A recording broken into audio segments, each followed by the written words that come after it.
road.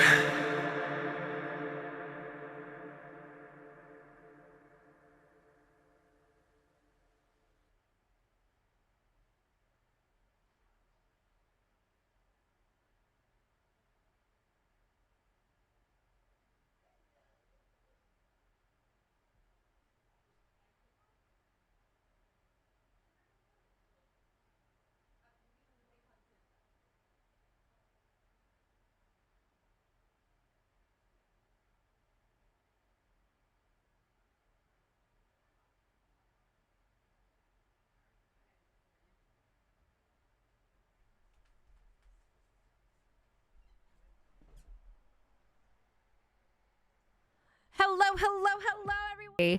Hello, I'm here. You can introduce yourself. Hi. Hi, I'm Crunchess. Nice to meet you. Yes. It's not echoing. Perfect. Okay, you're ready. Nice to meet Let's you. go. That's how you say it, Nice to Crunchess? meet you. Yes, Crunchess. I love that. And I'm Ale Dream. I'm not Ale Dream or Ali Dream. I love to introduce. I always say, open your mouth, say, ah, eating a bag of laid chips. Ale. But yeah, ads are done. Everyone could see your beautiful face, and I see you're all comfortable with that little hoodie. What is the temperature there? Because it's been 80 degrees here, and I have a fan blowing in my face for how hot I am. So currently outside, where I am in normally sunny Southern California, it is 74 degrees. We are in a cool era right now. Thank you so much for giving me back at least 4 days worth of hoodie weather before we jump back into the 80s and 90s. So we are chilling today, literally. Gotcha. You're another Cali. Okay, I'm excited. I'm loving this different time zones I've been. I'm in the East Coast. I'm in good old New Jersey, but I am a born New Yorker, and I love the fact that like I'm loving the aesthetic, the colors. Like you have that pink going around. So Thank I'm guessing you. pink is your favorite color. Yes, pink is definitely my favorite color. Oh, I love that. And then I see your name. But before we get to know your name and stuff, let's get to know you. So you're a Cali girl. You like plushies. You like Hello Kitty, and I see Pokemon. And I've been on your streams, and you've been playing that new Pokemon game. And I'm a little envious because I don't have a Switch 2 myself because I'm broke. I'm super broke. So I can't play that game. And I've been trying to avoid so much spoilers because I know that there's a lot of lore in that game. But has it been taking over your life? It is who I am as a person now. Literally, I think Pokopia came out when I was literally having what if you're a streamer, I think it's a requirement realistically. About every 2 to 3 years, you are required to have an existential crisis. And figure out your entire identity as a streamer. And so Pokopia hit the market as soon as I entered into my second existential crisis of my streaming career. So now it's literally my entire personality. We've just all learned to accept that. So not to pry, is this like some sort of like imposter syndrome?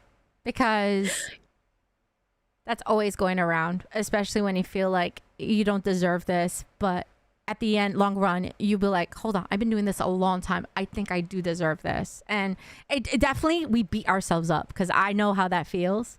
And when it comes to imposter syndrome, we always put ourselves in a pedestal because we belittle ourselves thinking that we're not worth it. But in the long run, everybody's worth it regardless.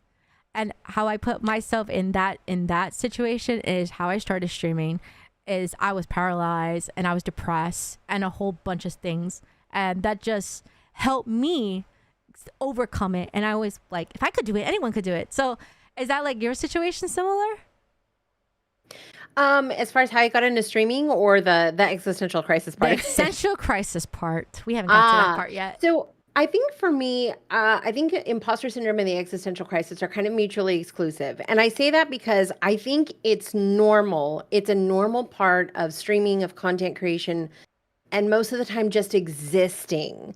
where growth is present. I think imposter syndrome just kind of is a necessary, it's the yin to yang, right? Like I think a lot of us, if not most of us, if not all of us, experience imposter syndrome in one form or another, and it doesn't even necessarily have to just be content creation. So for me, the existential crisis just kind of comes in. I don't know if this is my neurosparkly showing or not, but much like every iteration of my office has gone through, like my background, things that I'm interested in.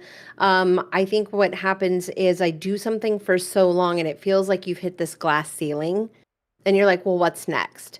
What's the next iteration of me? What's the next evolution? You know what I mean? And so like my whole life I've been obsessed with butterflies because I feel like that whole representation of evolving from, the cocoon and becoming a butterfly, I think is really, really it resonates with me because every time I feel like I've hit a peak somewhere, I'm like, okay, what's next? What's the next step? What's the next version of Crunchess? What's the next version of Charlie? What is the next goal that I'm going to set for myself? And there's this continuous forward momentum. So I think if you're not hitting that existential crisis point as a content creator, it just means that you haven't hit that glass ceiling for yourself. And I think that's so much different than imposter syndrome because for me, my imposter syndrome is nobody's going to buy into my content because I'm not a Twitch partner, or nobody's going to buy into my education content because it would be very easy for the optics to be perceived as, well, you've been streaming for close to 6 years and you're not partner, or you don't have 10,000 followers, or you're not making millions of dollars and you're not doing this full time. So like there's different avenues to those trains of thought. But I think for me, the continuous rebrand, the continuous evolution is really just me finding that plateau and then looking for what's next so I can focus on that. That's really deep because that's the thing. Like as a streamer, we do lose ourselves, especially like in what we want to portray as a content creator because we are entertainers and we are humans. We do have feelings, chat. I just want to be front with you. And that's the thing. Shocker. A lot of people do not a lot of people don't understand that. And it's wild that you did hit the nose where you say that you've been streaming a long time and you feel like you're not in that sense. And I'm like, before we start interviewing, I told you I've been doing this for a long time and I feel like I'm not where I want to be. And it tears me up. But at the same time, if you're enjoying it, that's what matters. And people are showing up for you, even if it's 1, 2, or 3 people. Those 1, 2, or 3 people could watch a Netflix movie or do something else in their free time, but they chose to be with you. That is the best rewarding feeling ever. Do you agree with that? Oh, absolutely. And I don't remember where I saw it or where I heard it from, but a wise person once put out into the universe somewhere where my brain received it into its folds that you have to look at it as, okay, let's say, you go live and you're streaming and let's say 5 people show up and you have 5 people in your stream the whole time. I want you to picture yourself in a room with 5 people that are literally there just watching you. They showed up in this room to watch you, to spend time with you, to take interest in what you're doing. Like that really, for me, when I heard that, when I read that, wherever it was that I got that from, that resonated with me so deeply because I think for a lot of us as content creators and streamers, we get so focused on the view count. We get so focused on the number of people that are there, but like it's really, really easy to compare yourself to other streamers. And rather than doing that, is to flip the script and give you some perspective. Is would you feel the same way if you were in a room with that same number of people that were just there to just be in your presence and just watch you do what you were doing? And ever since then, I've never looked at my viewer count the same. I actually don't even look at my viewer count. And every time I see the summary come in my email, I delete it immediately. Because I really do not want that anxiety to be like, I did better this day. I did better that day. Oh, I did horrible this day. Like, and then on top of that, I do have a bot that like sometimes reminds me of the viewers and I try not to look at it. But it's just there. I Mm. just have it there. It just pops up. And when you multi-stream, however, it's the same thing. It's a little hard to focus on multiple chats at once. And then you're talking to one chat, another chat's like, well, who's she talking to? So then you have to like be transparent and be like, oh, by the way, I am also multi-streaming in A, B, C, D, and I'm talking to X, Y, Z. But of course, you can also join the conversation as well. And that's the hard thing as well. And I'm really glad that Twitch actually put their brain together, that combining chats was the smartest thing to be able to do now. So shout out to Twitch for that. So I want to say that, by the way you speak is so mesmerizing. You remind me of like a counselor or teacher or something. So it looks like you've been like helping and inspiring people. So I love that for you. And Thank you. the chat saying community and Sindel Siren says butterflies are the best. You just gotta think that you're special butterfly that can always go back to the cocoon and try.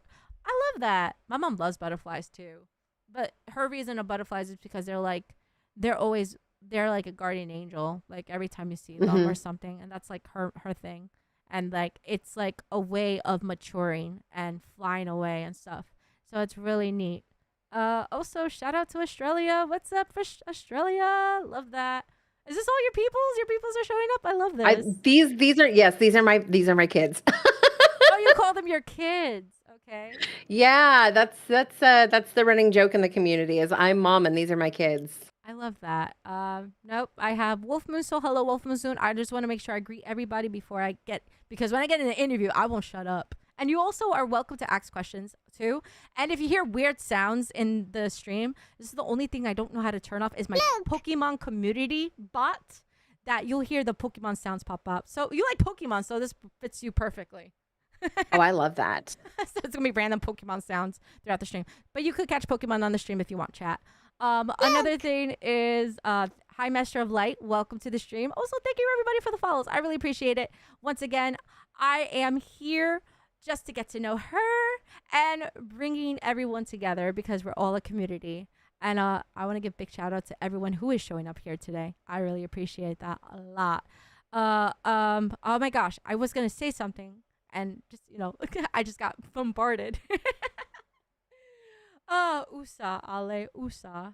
Oh, okay. So you did talk about like certain stuff that hits home really hard. And I love the fact that you like have your kids and mom. So and then the butterflies. So me, my branding is owls. I love owls. They're nocturnal, they're wise, and they're great. And then my community is a galaxy of shooting stars. GOSS. Because shooting stars are unique, they're rare, you don't see them all the time, and it's just a remembrance that a reminder, not remembrance, but a reminder that when you work hard and you put work into it, you make your dreams come true. And instead of like wishing it, you put work into it, and that's really important. I love that. So yeah, so I love that. that's why we click so well because you have the same the same kind of mentality when it comes to like just making sure you want to make it feel safe for your community, but at the same time you want to avoid that kind of parasocial thing. Have you ever had a situation where it got a little awkward and it became a parasocial kind of thing with your community? Not necessarily within my community. It was kind of like adjacent to my community, and it was kind of one of those things where it's funny because my partner Pandalorian, he tells me all the time. He's like, "You're so oblivious," and I am. I literally am just. I'm just content to exist in my little bubble, and I love everybody, and I'm one of those people that I have blind faith in humanity. So when I meet somebody, I automatically assume the best about a person. Although my neurosparkly pattern detection really is loud. So if somebody starts giving me like a vibe, like if I can tell something's off, like I'll kind of like put them at arm's distance. But I've had one situation that went parasocial on me. And I should have seen it coming, but it wasn't like in my community. I don't I don't think I've ever had to check anybody in my community, which, first of all, I'm very, very grateful for because we've had a lot of people that have come into the community, whether it was through Pokemon Unite, which is kind of how I got started, whether it was through the co-working space, whether it was through recently with Pokopia, people that have come over from TikTok. So I have, first of all, W mods. I have the best mods. I will brag. I have the best mods. And they communicate really well with each other, but like also they understand what the vibe is that I'm trying to create within my community. They understand that I want people to feel safe, but I also want them to enjoy themselves. And they also know that we don't tolerate BS. So they're very, very quick to nip stuff in the bud. We don't, we like to educate. We like to give people space to grow, right? Unless it's absolutely an egregious offense, we don't just automatic ban with most people, because I feel like a lot of the times people repeat behavior when they're not educated or empowered to change it. And so I've got a lot of great people who will back me up in the community, in my mod squad, just in general. And so we have managed to cut a lot of that down, and everybody who joins a community is pretty much along for the ride in that same vibe, right? So parasocial, for me, first of all, I'm extremely outspoken. B, I'm pretty straightforward. I cut a lot of the fat when I communicate with people because I feel like that's kind of how parasocial relationships are allowed to happen. So if I catch a vibe off of somebody, like if you want something from me, you have to be very straightforward about it. Otherwise, I'm going to be very straightforward with you about where I am with things, and like that's really it. So I think for me, because I'm constantly moving, I'm very no nonsense, it makes it very difficult for things to kind of blossom in that regard, or for parasocial to be fostered. With the exception of the one incident, and because it was not in my community, but it was community adjacent, I think that's probably why I missed it. That's understandable. And I know that's a really touchy subject, but it's really important to understand about parasocial because, as I said before, we're humans with emotions and we are your friends, but we are not your parents and we're not like, I don't know how to say it. And I'm always like, I'm always really frank with my community as well when it comes to that. Like, yes, you can hit me up anytime. But when I tell you don't hit me up, don't hit me up because I have my IRL stuff. Because the thing is, to be a content creator, you have to definitely separate your personal life and then bring a persona in front of people. Because you bring out what you want the people to like you for, but at the same time, they don't know you as a person. They just know what you show behind a screen. But then, of course, if you have your IRL friends watching and stuff, that's a whole different type of story. Because my mom is my biggest supporter.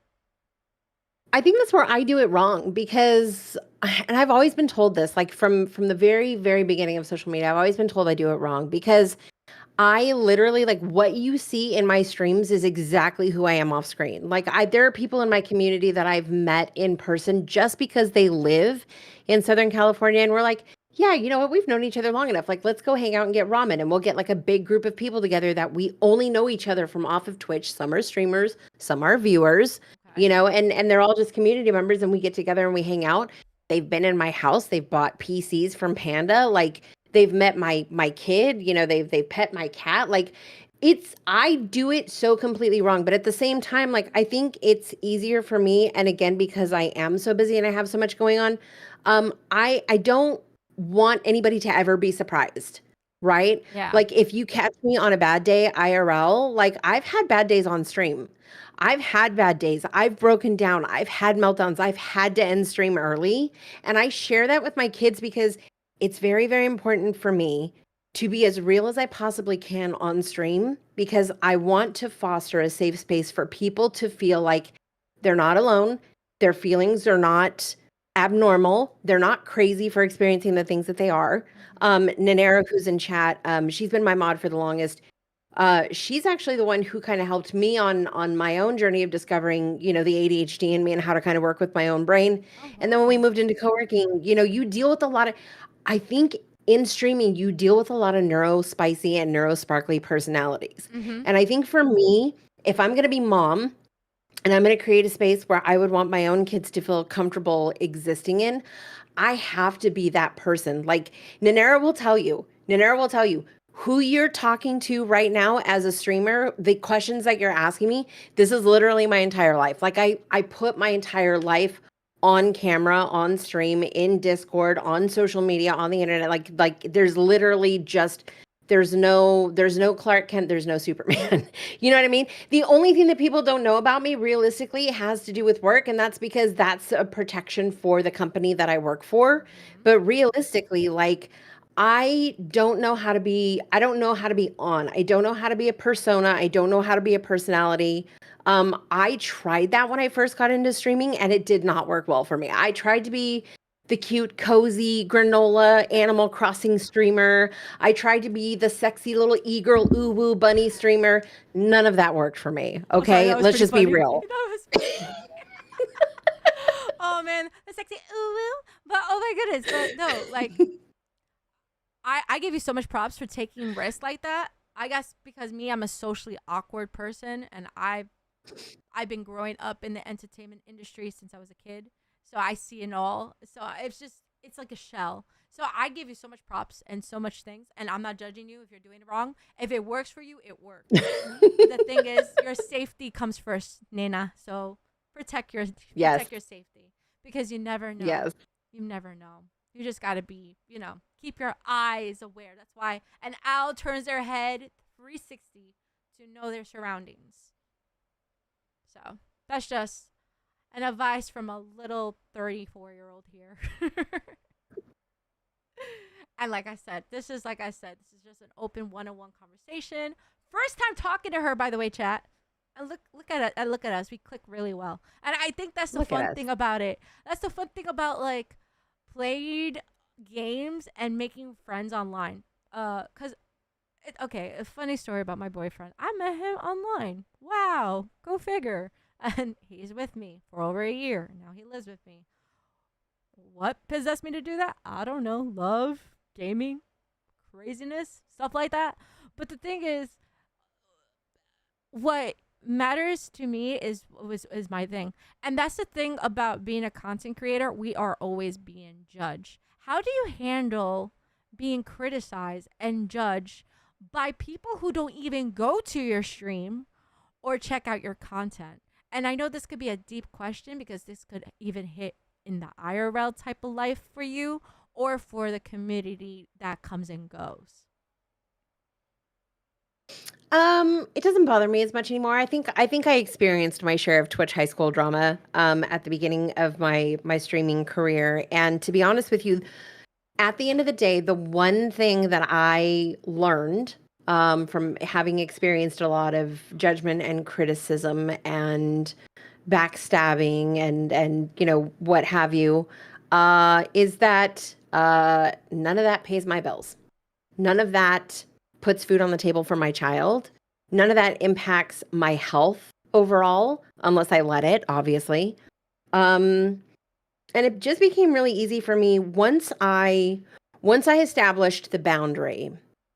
The content that I make is for me and nobody else. If nobody else consumed my content, I'm making the type of content A that I enjoy creating and B that I enjoy consuming. And honestly, that's all that matters. Me sitting here editing short form videos, going back to these moments from my stream that made me laugh because it happened or because there was a moment in chat, that's what matters to me. Like my community consistently showing up, that's what matters to me. People like Sindel showing up and saying, "You've created a safe enough community for me to share these parts of my life."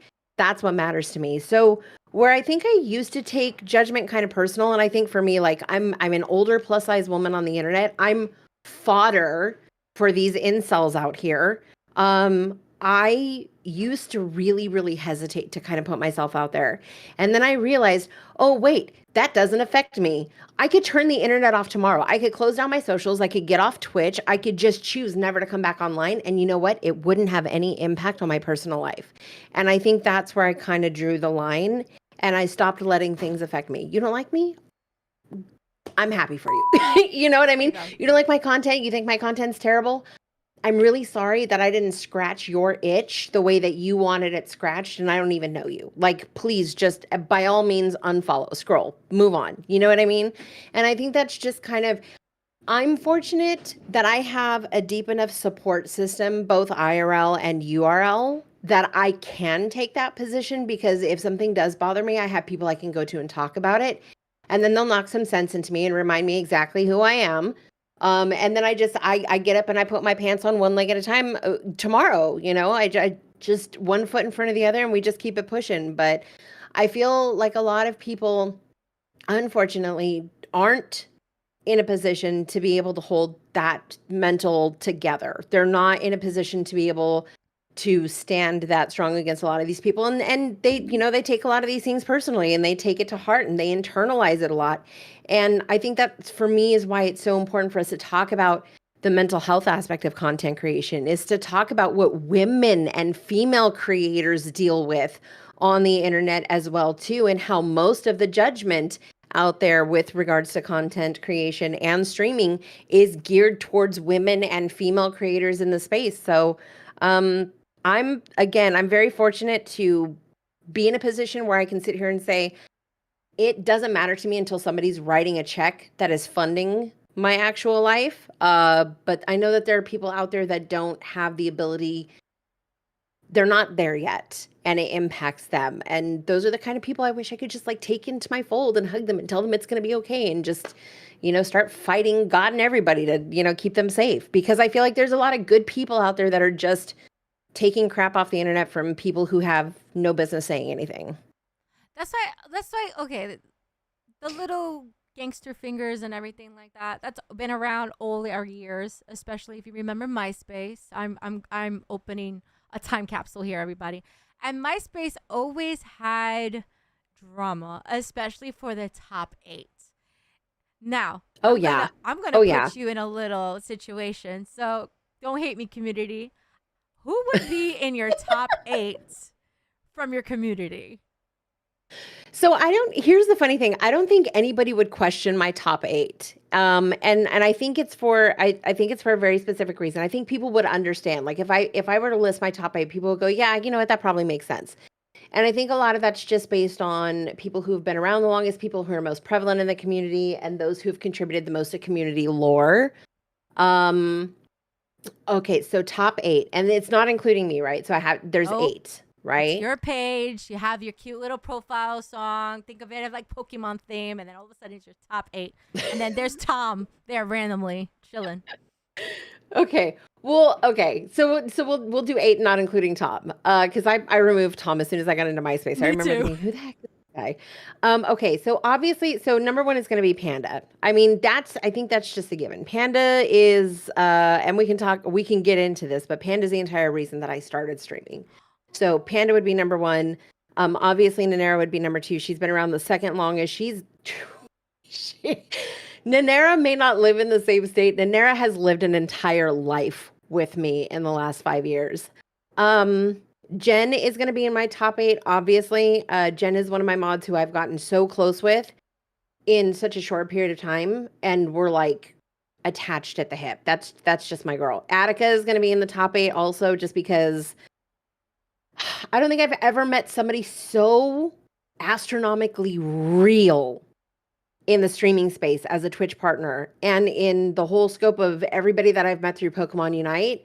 I think Attica has managed to cut through a lot of the noise and just maintain an even steady hand, and she's very what's the word that I'm looking for? She's very neutral, and I love that for her. And she speaks very factually, so I love that. Um let's see. So I got four left. Squirtle's gonna go in my top eight. Squirtle is like a brother to me, and we fight constantly and we make up constantly, and I can literally talk to him like he's a little brother or like he's my kid when he gets himself into trouble. But I've seen, God, probably the most insane amount of growth coming from him in the last 4.5 years that I've known him. And he's never backed down from the challenge of growing personally. So I think, so there's five. Quartz is going to be in my top eight, obviously. Quartz is my child. Quartz is mine and Attica's son, and it's so funny because I don't necessarily know when Quartz became my son, but it's like it feels like he's been there the whole time, and he shows up consistently. Like even when I was co-working and he really had no reason to be co-working, he still shows up. He's actively engaged in the chat. And he's definitely made himself a memorable member of the community, and a contributing member of the community. Glide is going to be number 7, because Glide is also now my son. But Glide is one of those people who surprised me by showing up out of nowhere and then creating this emotionally vulnerable space for both of us to kind of exist in. But he also is very much like one of those, hey, I'm kind of interested in everything you have going on. And he likes to sit there and question me and pick my brain about things. We have these really, really like in-depth, like, why is the universe conversations. And so I really, really like the way that he challenges me about those things. Um, let's see. Number 8. Last one. Who who would number 8 be? Um, I'm convinced Glide is writing a book on us. No, 100%. Who's number 8? Okay, hold on a second. Oh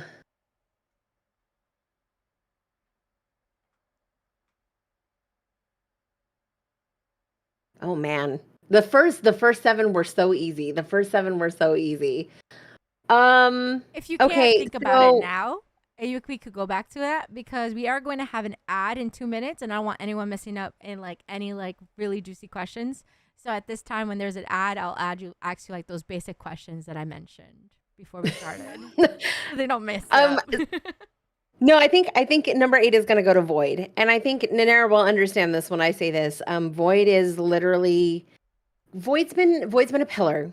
Void's been a pillar from the beginning to the end, and he's been through it, and life has thrown everything at him, and he never, ever, ever once backed down from it. He always maintained his disposition. He always checked in with me. He's he's endured so much, even in just the last 2 years, and he could have internalized that, but he didn't, and he never gave up, and he's always just been so genuine and so promising and so supportive, and he's got great big brother little brother vibes, and we haven't figured out like where our dynamic is because we're kind of the same age-ish, but like I lean on him a lot and he leans on me a lot, and he's just a good person. So I think Void is going to round out my top 8. There you go. That was easy. That was fun. Chat, if you're going to be watching an ad, my apologies. I'll give you a heads up. I'm going to be asking her basic questions like what's her favorite color and stuff like that. So you're not going to miss anything juicy. So as soon as the ad ends, I'll make sure we get into the juicy topics, especially your TwitchCon story. I need to hear that. And I think the chat want to hear Oh about that as man. well. Because, man, definitely raising funds to go to a convention to meet a whole bunch of people that you met online in real life is definitely life changing. Yes. So what is your favorite color? I know this is going to shock a lot of people, but my favorite color is pink. You don't say. I see a lot of pink. Yeah. I know, shocker, right? Yeah, I can see pink is your favorite color. But like there's different shades of pink. So what's your favorite kind of pink, or is it all pink?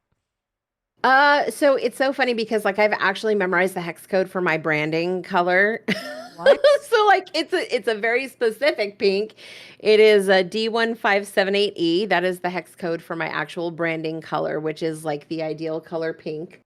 And yeah, I think that's kind of the pink that I base everything else off of. So if you look the lights behind me, I actually programmed so my entire branding kit, I took the entire palette and programmed everything into the lights behind me here.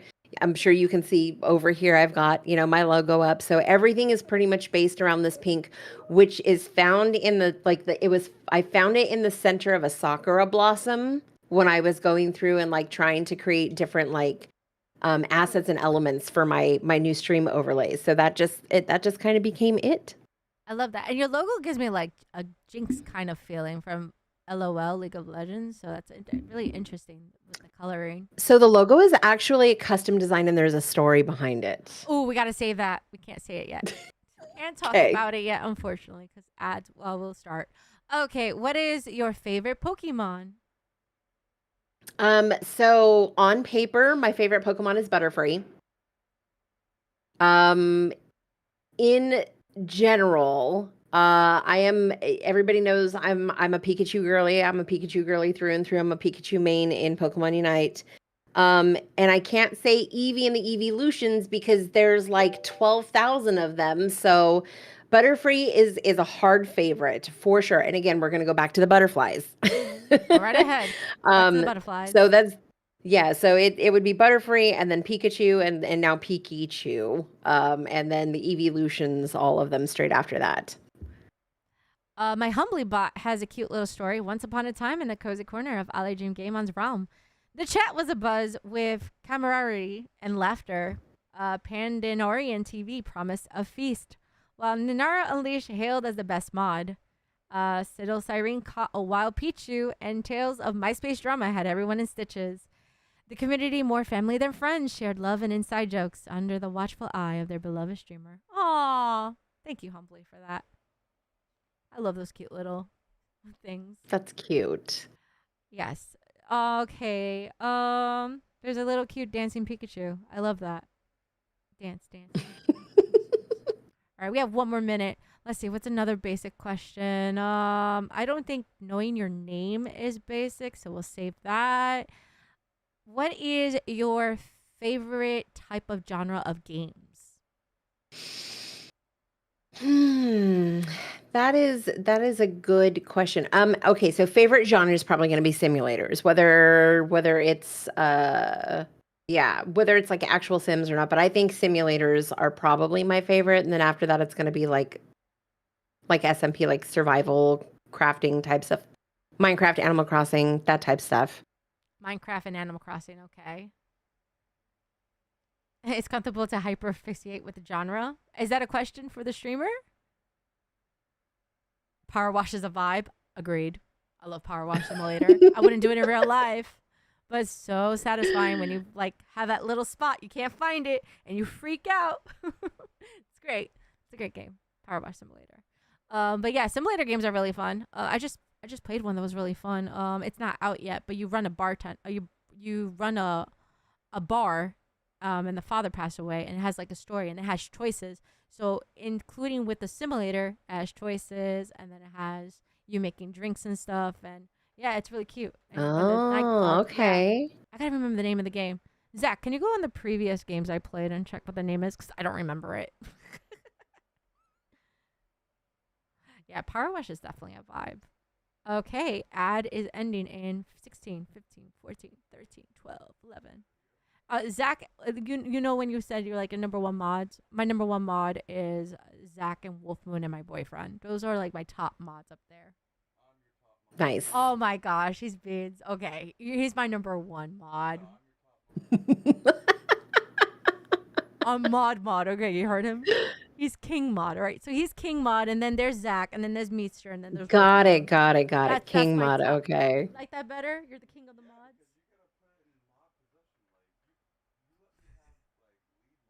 Hey, I did give him lead mod. I gave him that position with the hammer. That was Nice. very, very scary. Oh my gosh. Do you hear him? I hope not. Not really. Okay, good. No cursing. No, I gotta edit this if you curse.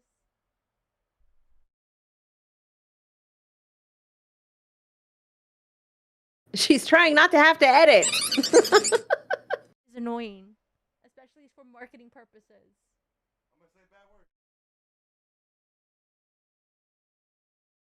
What I deal with. I'm sorry. He's loud. It's okay. He's super loud. I have one of those too. You have one of those? Who is it? I have one of those too. Panda. Oh, Panda. Okay, fair. Does he like to like give cameo, like pop in your stream and do a cameo, which is about to happen? No, in he 3, hates it. He 2. can do it anyways. Oh, you're not doing a cameo? Why not? You can say hi. She's very lovely. I saw hair. You see hair? You I see his half her hair? face. Oh, he knows your See an eye. tattoo. What is the meaning of your tattoos? Which one? The one that's the most visible one. Oh, this one, the one that's in the process of being removed. Oh, never mind. It's being removed. What's the meaning of it? Okay, so it is an anchor with 2 sparrows and 2 roses and 2 diamonds. And so basically it was the anchor back in old times when tattoos were mainly for like, sailors and stuff. The anchor was a symbol of that which they were anchored to before they were shipped out, right? So for me, it was representative of things that anchor me. So the 2 sparrows being my 2 boys. The flowers being representative of my family, and the diamonds being representative of the versions of myself, because you get diamonds from putting pressure on coal. So that's basically what that was. The various evolutions that I've gone through in my life. Oh, okay. It's basically her past being anchored, and she wants to remove it because her past is in the past, and now she wants to focus on the present. Man, that sounds a lot like me. Yeah, it does sound like you. Wow, that's crazy. Do you want to show your tattoo? It's nothing special. Yes, it is special. Show it. Come on. It's fine. Okay. Let me see it. Yep, she wants to see it. Oh my Jesus. Okay, so we went to It was his first time going to Puerto Rico last year for the first time, and he got his tattoo in Old San Juan, and it's a cookie. Oh, okay. Love that though. Yes, it's lovely. Okay. By the way, I'm big. All right. I love it. He's a streamer too. His name is Big Old Tigs. Mods, give him a shout out, please, and thank you. She's lying to you. All right, go sit down. Go play your Warzone with your friends. Okay. If you want a chill gamer, watch her. If you want someone that is raging, I'm your guy, hands down. I'm the one who doesn't curse. What if He's the you one that rage in curses. cozy games? Start putting slander out there. He doesn't rage in I cozy. will rage Actually, in no. cozy games. That's No, a I lie. rage in cozy games. He raged on Minecraft the other day. Oh, well, that's valid actually. He got some mod. Carter, shut up. He's being called out now. It's great. Carter, shut up. All right. Enough about you. This is her interview. Dude, you keep talking about me. Well, you come in. All right, go. Shoot. All right, everyone. My game, you keep talking about me. Say bye to Big Old Tigs, everybody. Minecraft is a rage is so valid. Yeah, it's so Dude, funny. I rage because of the add-ons I put on. Yeah, he adds some crazy mods and stuff. Oh yeah, he rages in horror games, but those are not cozy. Not at all. I love horror games. Do you like horror games? No. Oh. No, I play one per year, Ooh, and that's it. what was the last one you played, and what's the one you're looking forward to play? Oh God, no! It's just one. Just one? It's just one. It is. I play one horror game, and I play that same game one day out of every year, and I do it for one person, and that is it. And what is this game? Phasmophobia. Oh, I hate that game. It's okay. That game Oh, is not yeah, that. no. The game is not terrifying. I love horror games. Outlast is one of my favorites, and Silent Hill 2 is my favorite. And we actually are doing a rundown for all the Resident Evil games. So that's my go-to. No, I'm a Leon. I'm such Groupie. a scaredy cat. I'm such a scaredy cat. You literally, I think we've done Phasmophobia for 3 years, which means I've played Phasmophobia 3 times, and there is no amount of screaming that would indicate that I am seasoned, or not at this game. It's all terrifying. I hate all of it, and I do it because Nanera loves it. It's not good. Aw, Nanera. That's a good friend. And I bet it's on Halloween, right? Yes, yep, it is. Yep, and we do it for charity every year. There's a charity organization that I work with around the same time every year, and so those are the only reasons. Is I do it for Nanera and we do it for the kids. That is it. You know what? That's adorable. So no other horror game, just Phasmophobia on that one day. No, because I like sleeping. Okay, that's fair. That's fair.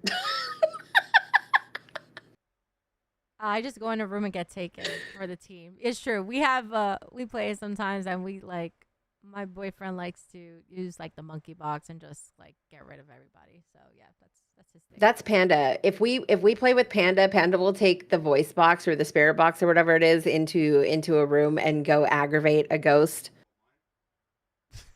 I'm like, I'll be in the van. He's the I'm the aggravator. I'm the van mom. He's the aggravator. I'm the one who always has to take the picture. Hear the snackerfice? I love that. Snackerfice. You got to trademark that. That's cute. Snackerfice. All right. Now we could go into the juicy details about you.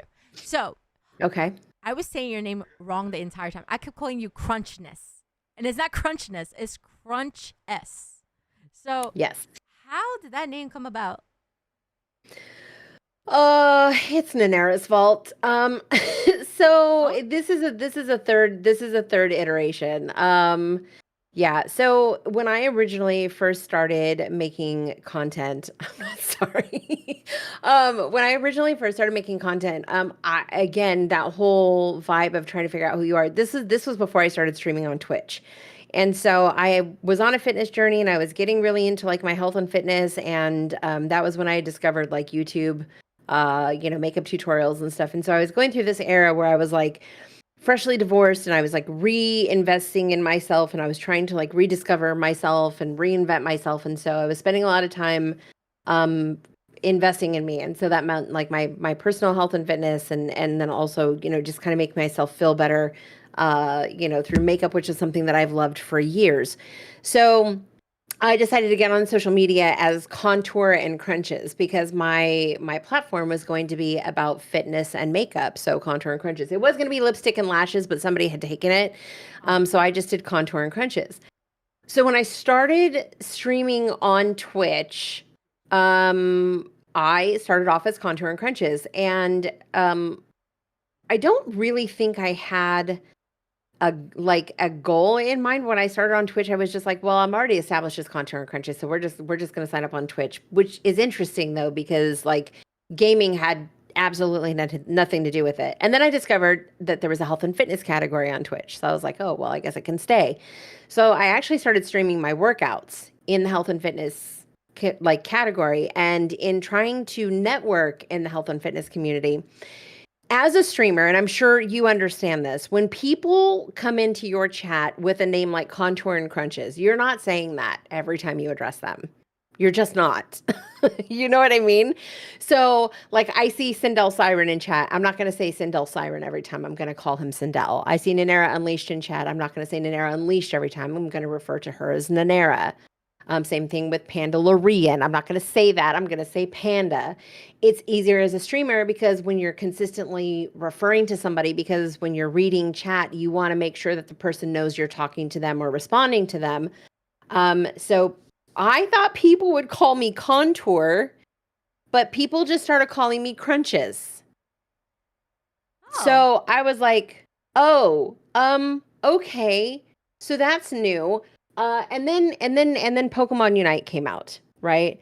Pokemon Unite came out, and I was like, oh, I could stream this. This would be great because we were going through a little bit of a shift with where I was able to stream my workouts, and I wasn't able to stream my workouts anymore. So now, here's existential crisis number one coming through is like, what do you do now as a streamer when you've spent so long establishing yourself in one category?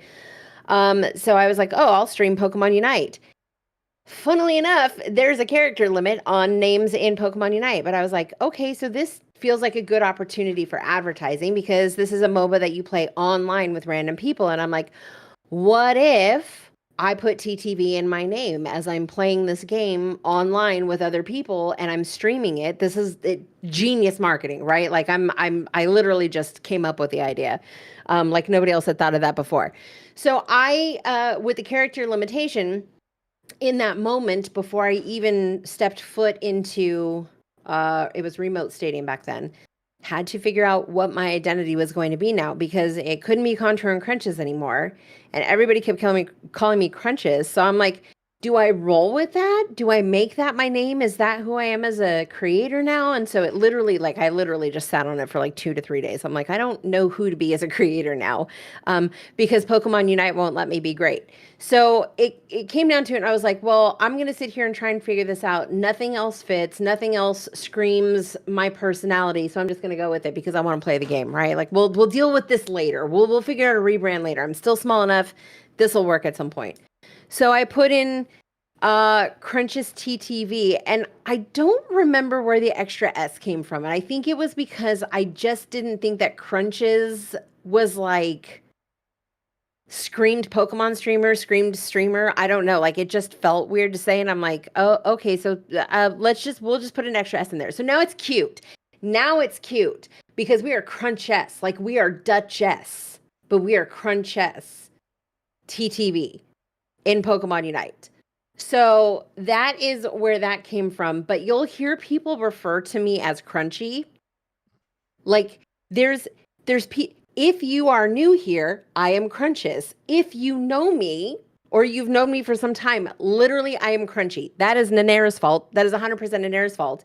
It is literally the cutest, most accurate raccoon gremlin snack goblin nickname that could have been bestowed upon me by the one person who knows me best. And now everybody calls me crunchy, and it is literally just a thing. So that is every iteration of my name and how we got here and why I am the way that I am.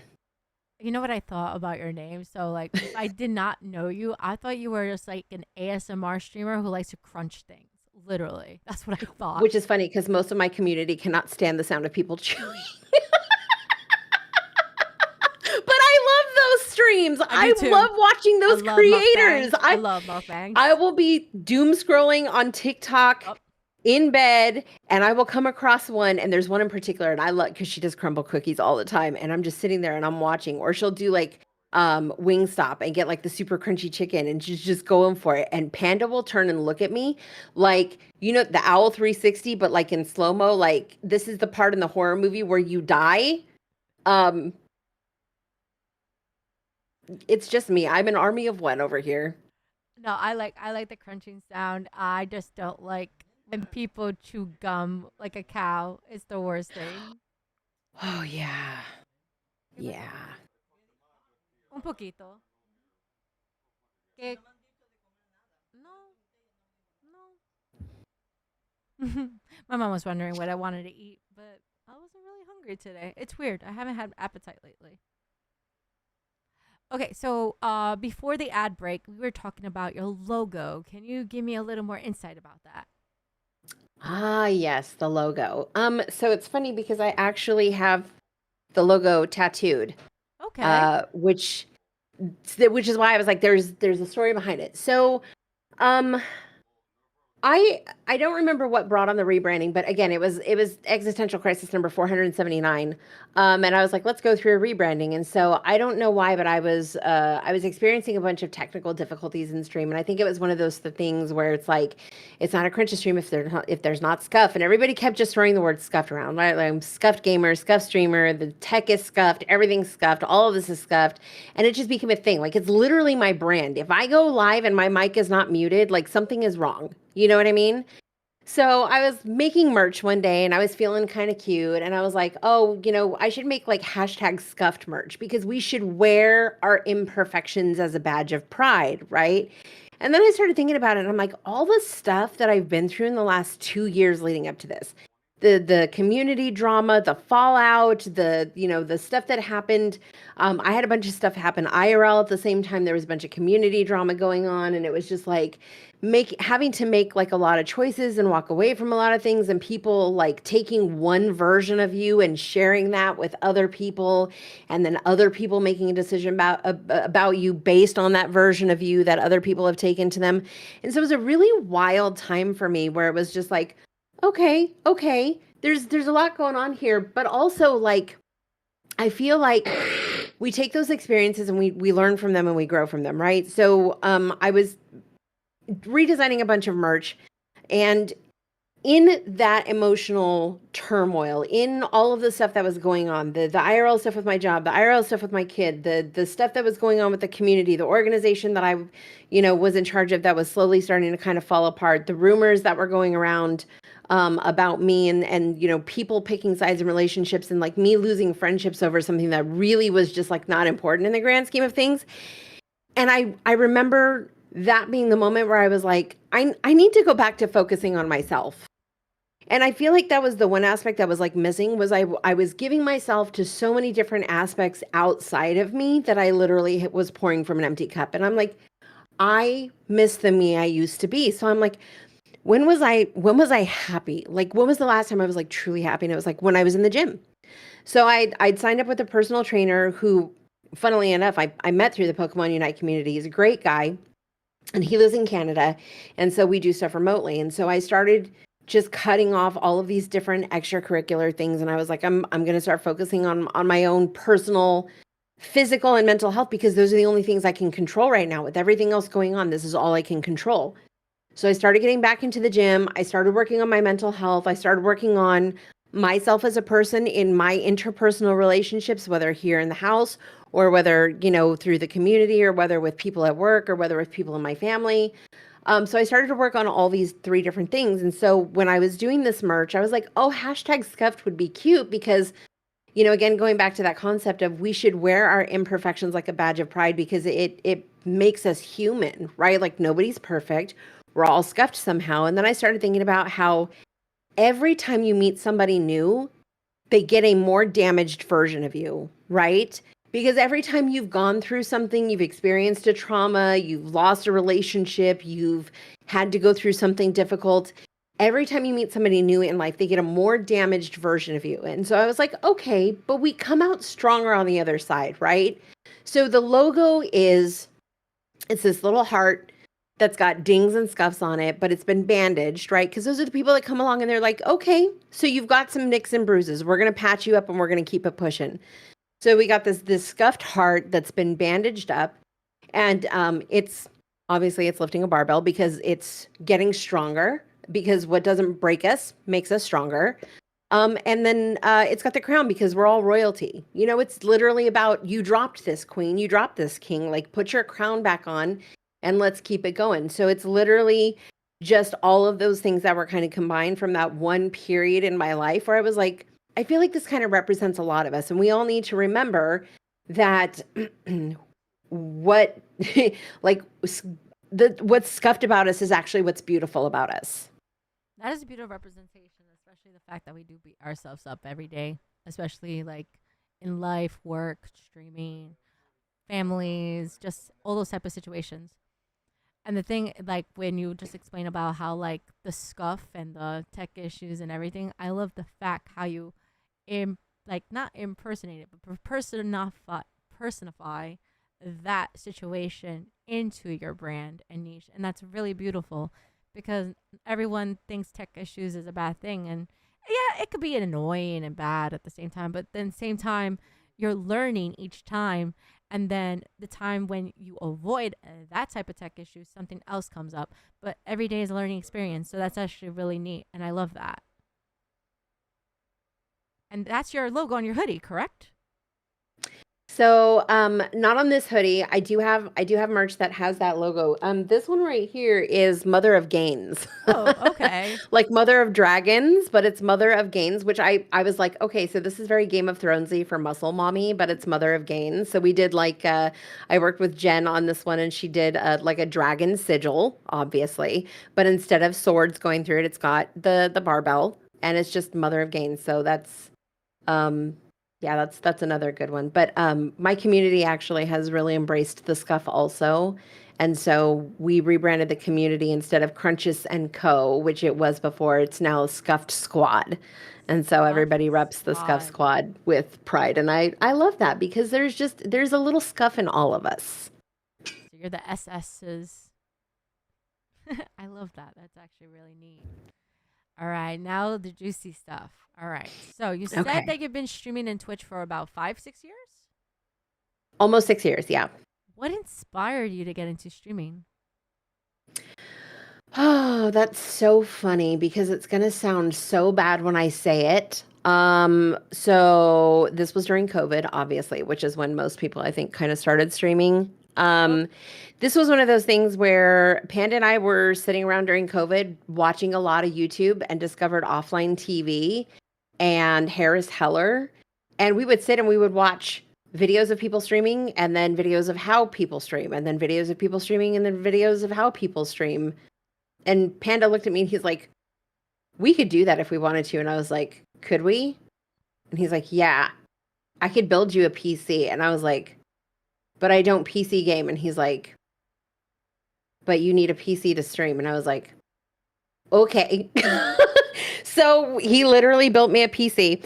Now, what's funny is, and this is actually lore. Okay, so I'm gonna share a little bit of lore with you. The lore is that originally he was supposed to build me a PC so that I could play World of Warcraft with him and his barber. Uh-oh. The PC got built and I never used it. because I was a Nintendo Switch girly. Because Animal Crossing was a thing, and so I was like, don't ask me to play World of Warcraft. I'm busy. I'm doing Animal Crossing things. So the PC only got used to play and stream Animal Crossing and some Magic the Gathering, but the PC never got used to stream World of Warcraft. Fun fact, it is April 1st, 2026. I have been on Twitch since September of 2020. The PC is about the same age. Not a single second of World of Warcraft has been played. So now the running joke is that I will refrain from playing World of Warcraft until I get Twitch partner. So now I owe Panda and Nanera and Attica, who have all been begging me to play World of Warcraft. I'm going to owe them World of Warcraft if the day ever comes that I make Twitch partner, but we can't now. So the streaming happened because Panda and I figured, hey, that looks fun. Let's give it a shot and see if it works. And then I found out that it was something that really sparked joy in me. The technological aspect of it, getting to learn OBS, getting to learn all the different bots, getting to learn all the different plugins, and then just all the different people that I've kind of met through streaming. But it was, there wasn't any one particularly very inspiring moment that brought me to Twitch, if I'm being completely honest.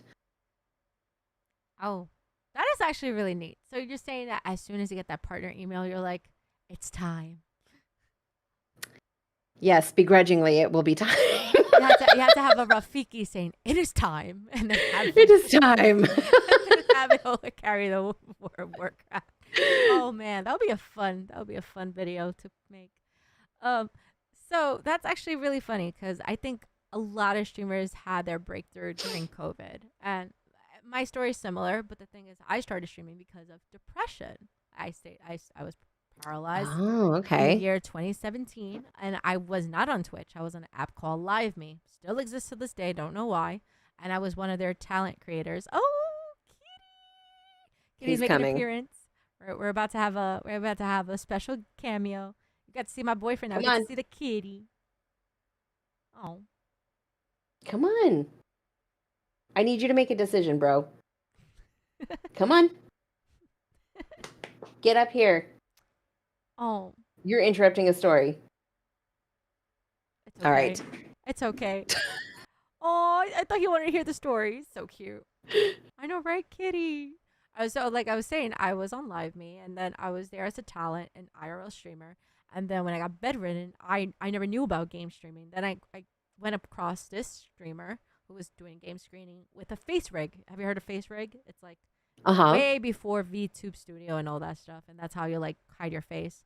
And I didn't have the money to get face rig, and I didn't know what it was. So yeah, but this person was so nice to like teach me how to play games on a $600 laptop, old school games using emulators. That's how I stream with no camera, and that's how I got into game streaming. And then I did Facebook gaming. Facebook gaming went sour. I tried YouTube.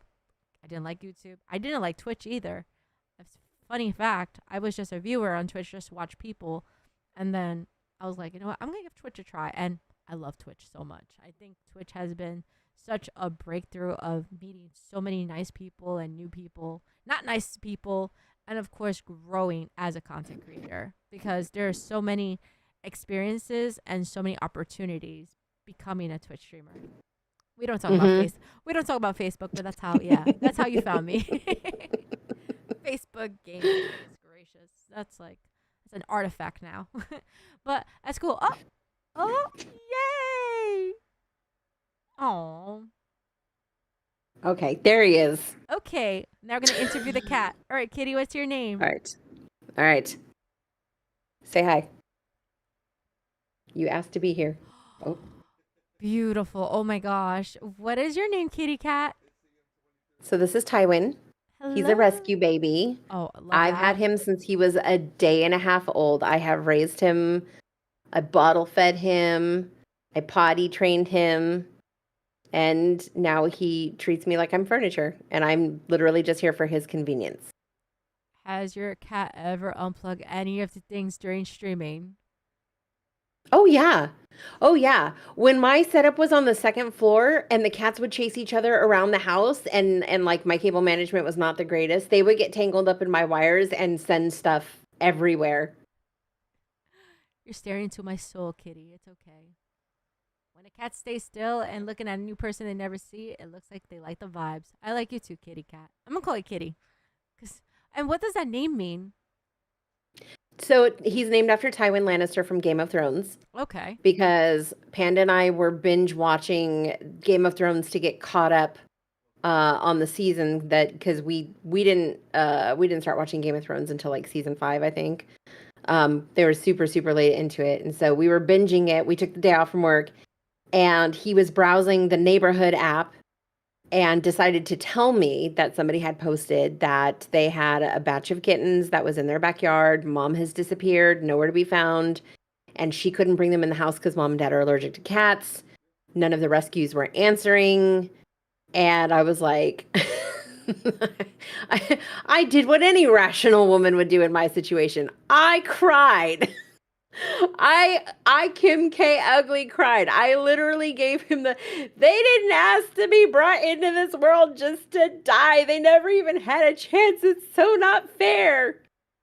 So we skipped the workout and we went to this lady's house and we picked up a box of 5 kittens. It was 4 girls and a boy, and they all got Game of Thrones names. And this one chose us, so he stayed, and we rehomed his 4 sisters. Oh, so you only have one cat now. I have 2 cats. I have Oh, okay. Thanos, the Destroyer of Worlds, and then I have Tywin Lannister. But doesn't make So cameos. This one is like your buddy. this is my baby. Thanos is a special breed, and he will come up here every once in a while and just yell in the background. But he's not a huggy baby. He's just not. Oh, this one's the huggy baby. Okay. Oh, Yes. cute kitty. There's gonna be an ad in 3 minutes. Once again, you won't miss any juicy details or anything. I'll be sure of it. I'm just gonna ask her basic questions or maybe have a little chit chat or something like that. But I make sure. And we haven't talked about the TwitchCon story, so you haven't missed anything yet. So don't worry. And yes, cat. Everyone, just put cat in the chat. Why not? My mom's allergic to cats, so unfortunately I can't have a cat. But one day I will get a service dog for my narcolepsy. One day. Yay, cat. Exactly, cat. See, they all know. And then everyone, pss, pss, pss, pss. Yep, exactly. Purrs, cat. So, you stated that you already gave us an insight about your name. We didn't talk about your niche yet, but we did talk about how you found your brand, which is really interesting how you started with fitness and makeup, and then all of a sudden now it's a Nintendo girly, and then War of Warcraft when you hit partner, which is just phenomenal goal. I never thought of that. I thought it would probably be like 100 subs. I'll play World of Warcraft, but nope, partnered. Oh yeah, no, the lore is too good. The lore is absolutely too good at this point. So I was like, it has to be like something super super far away down the road, so we can just all sit here and ache and yearn for it. Yeah, so that's definitely a really good reason. And then the horror games once a year. That's phenomenal. Oh man, you just brighten my day. Up, there's a Pokemon. What was that? A Trumpet just yelled in my ear. Love that for me. Oh goodness gracious. Oh, and we're almost hitting that time. So I'm having so much fun talking with you. When is usually like your PST? So right now it is 6 5. It's like 4:13 for you. 5:13. 413. Yep. Okay, so you don't stream around this time. You stream after this time. Like, what is like your go-to when it comes to like streaming? Like, do you find it more So I well at daytime or nighttime? so it's funny because I was doing co-working streaming up until the end of February. So I was streaming during the day, like all week. I was streaming during the day. And then the days that I didn't stream co-working, I was doing game streams in the evening and then I was offline during the weekends. But now I'm not doing co-working anymore, and that's just because there's been some shifts for me personally, and it's not something I'm able to balance the way that I wanted to. So I was like, let me just take a step back and kind of like reevaluate where I'm at with things. And then Pocopia came out, and I'm like, okay, this will give me an excuse to kind of go back to an environment where I can just chill and hang out with my community and yap with them and focus on them and still play, a cute little Pokemon game. So I stream in the evenings, normally around 6 p.m. Pacific. The days will fluctuate just based around my gym schedule and stuff that I have going on with family. So most of the time it's Tuesdays, Thursdays. Sometimes it'll switch and be off by a day. And then I try to stream one day on the weekend. So it's like I don't really have any like time commitments and I can just kind of hang out with the community.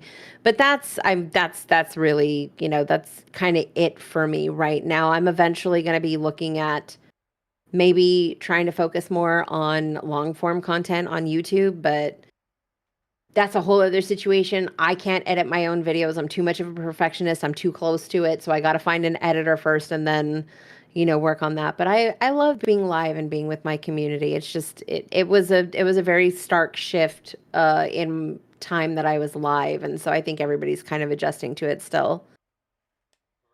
That's actually a really great point.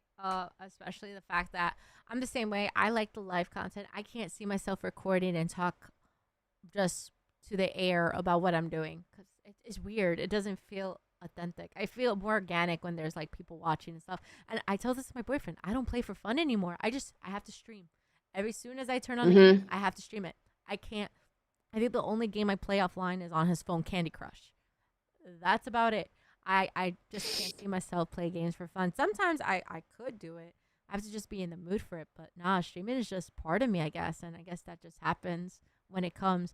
And not to be a kind of like, not a rhetorical question, but I know some people don't know what co co-working stream, I think you said. That's correct? Hmm. Like, what is that specifically? Like, I've seen that around. Like, I've seen like a streamer has like little task and like, can you give me like a little insight about that? Like, what is that kind of niche?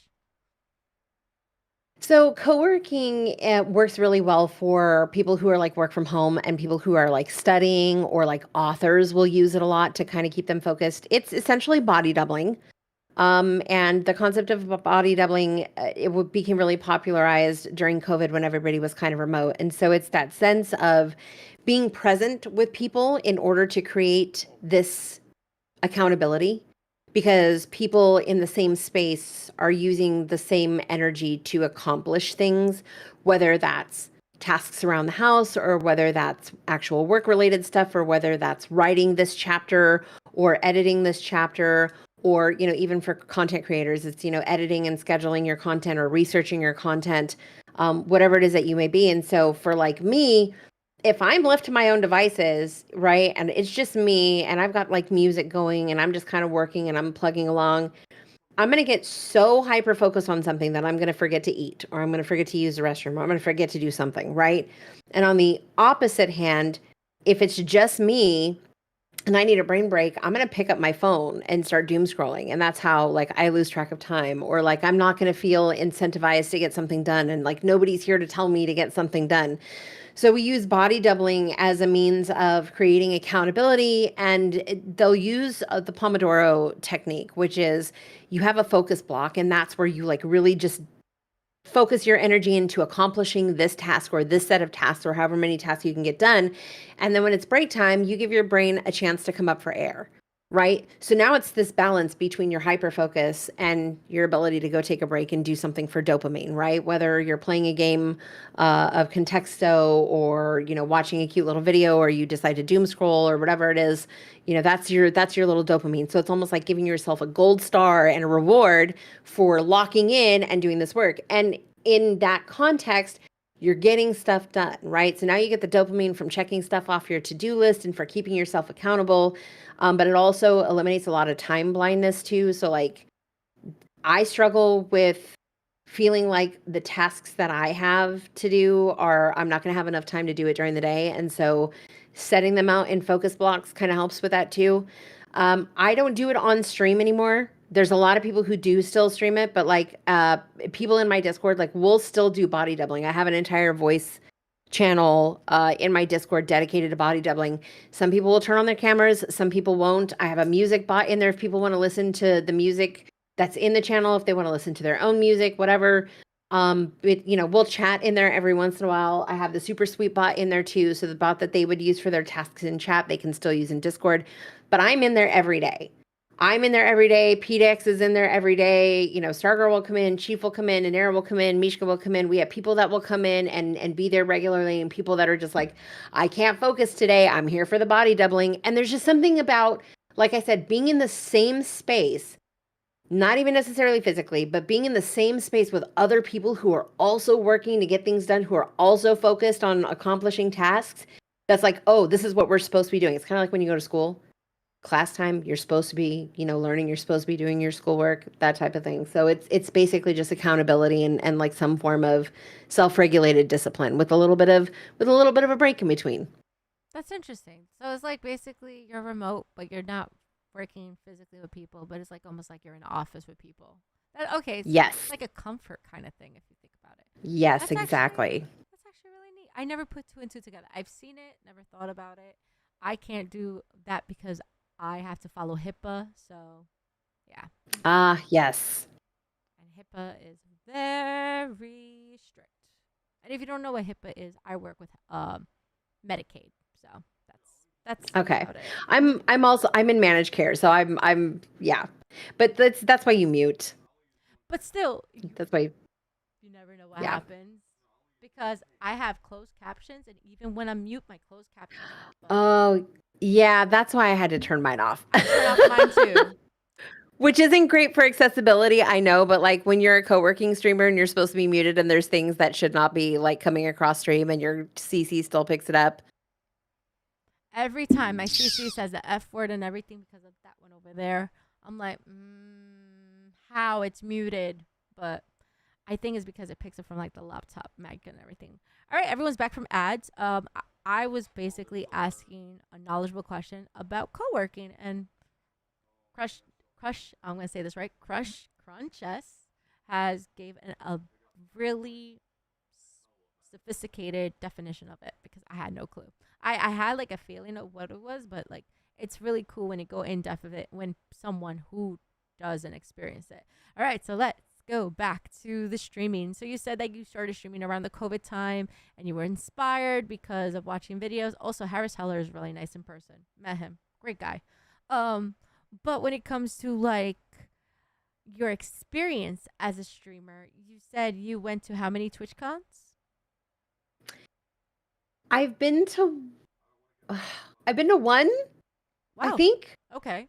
See, now I can't remember. And the only reason I say I can't remember is because the only one that was memorable was the Vegas one, and that's because of what it took to get there. Hold on, they're complaining about my audio. Give me a second, chat. Test. See, Kimmy's just biased, but I'm also loud. Oh, okay, fair. You're Latina, aren't you? You're Latina, aren't you?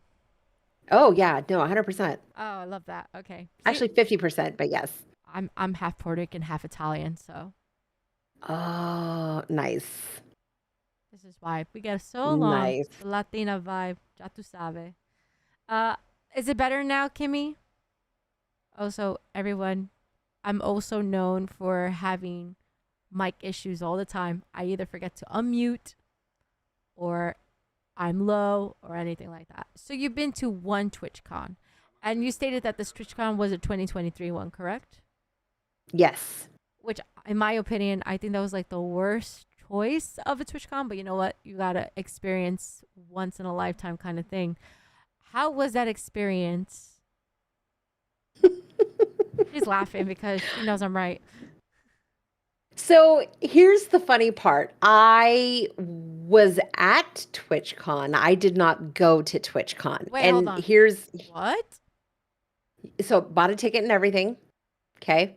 Paid the, what was it, the $99 or $149, whatever it was, to get in for Saturday. Okay. So me and Panda are going to go. We've made arrangements for my little to be watched by his grandparents. We got Nanera helped hook us up with tickets because she had a bunch of points available. So she helped us get plane tickets because she was going to be there.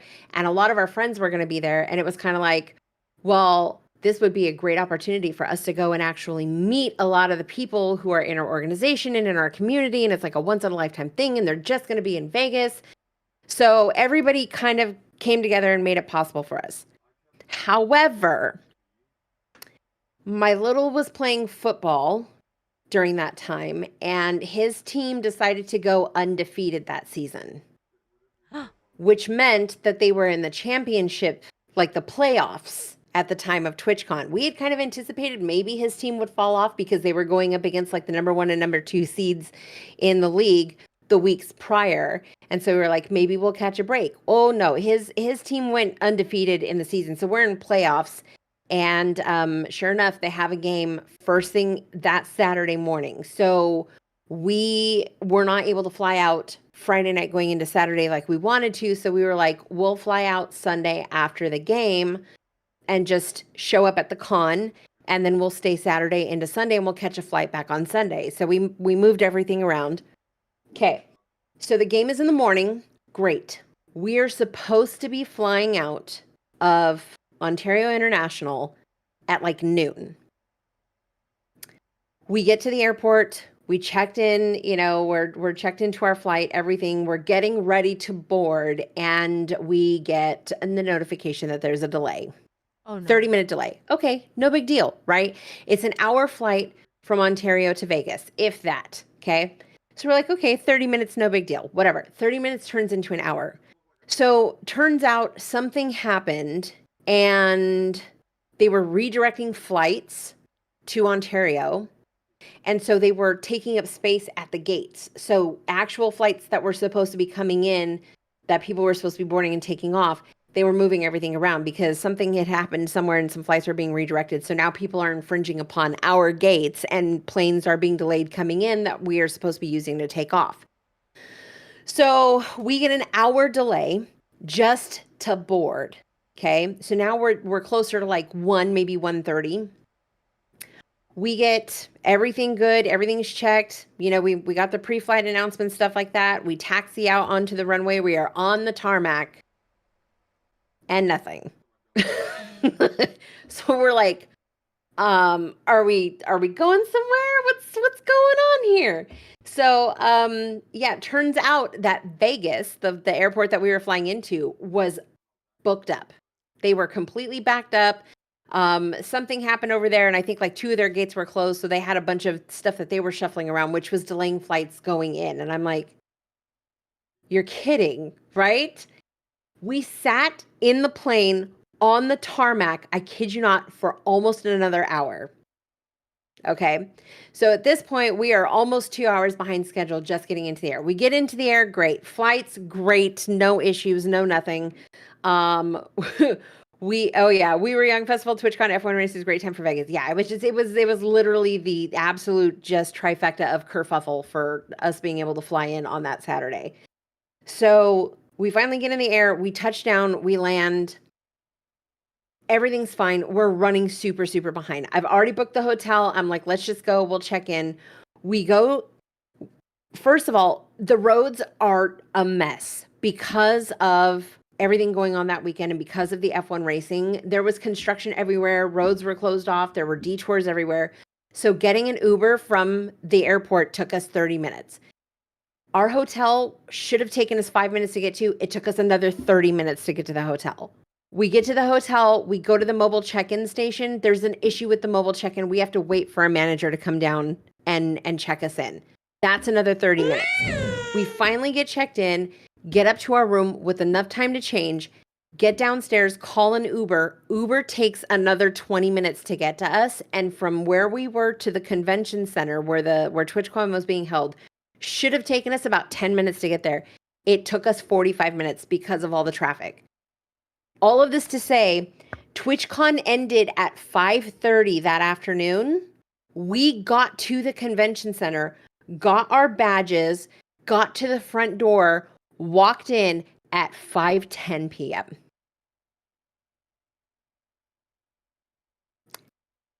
We had enough time to meet up with our party. We had enough time to get what was left of the pins.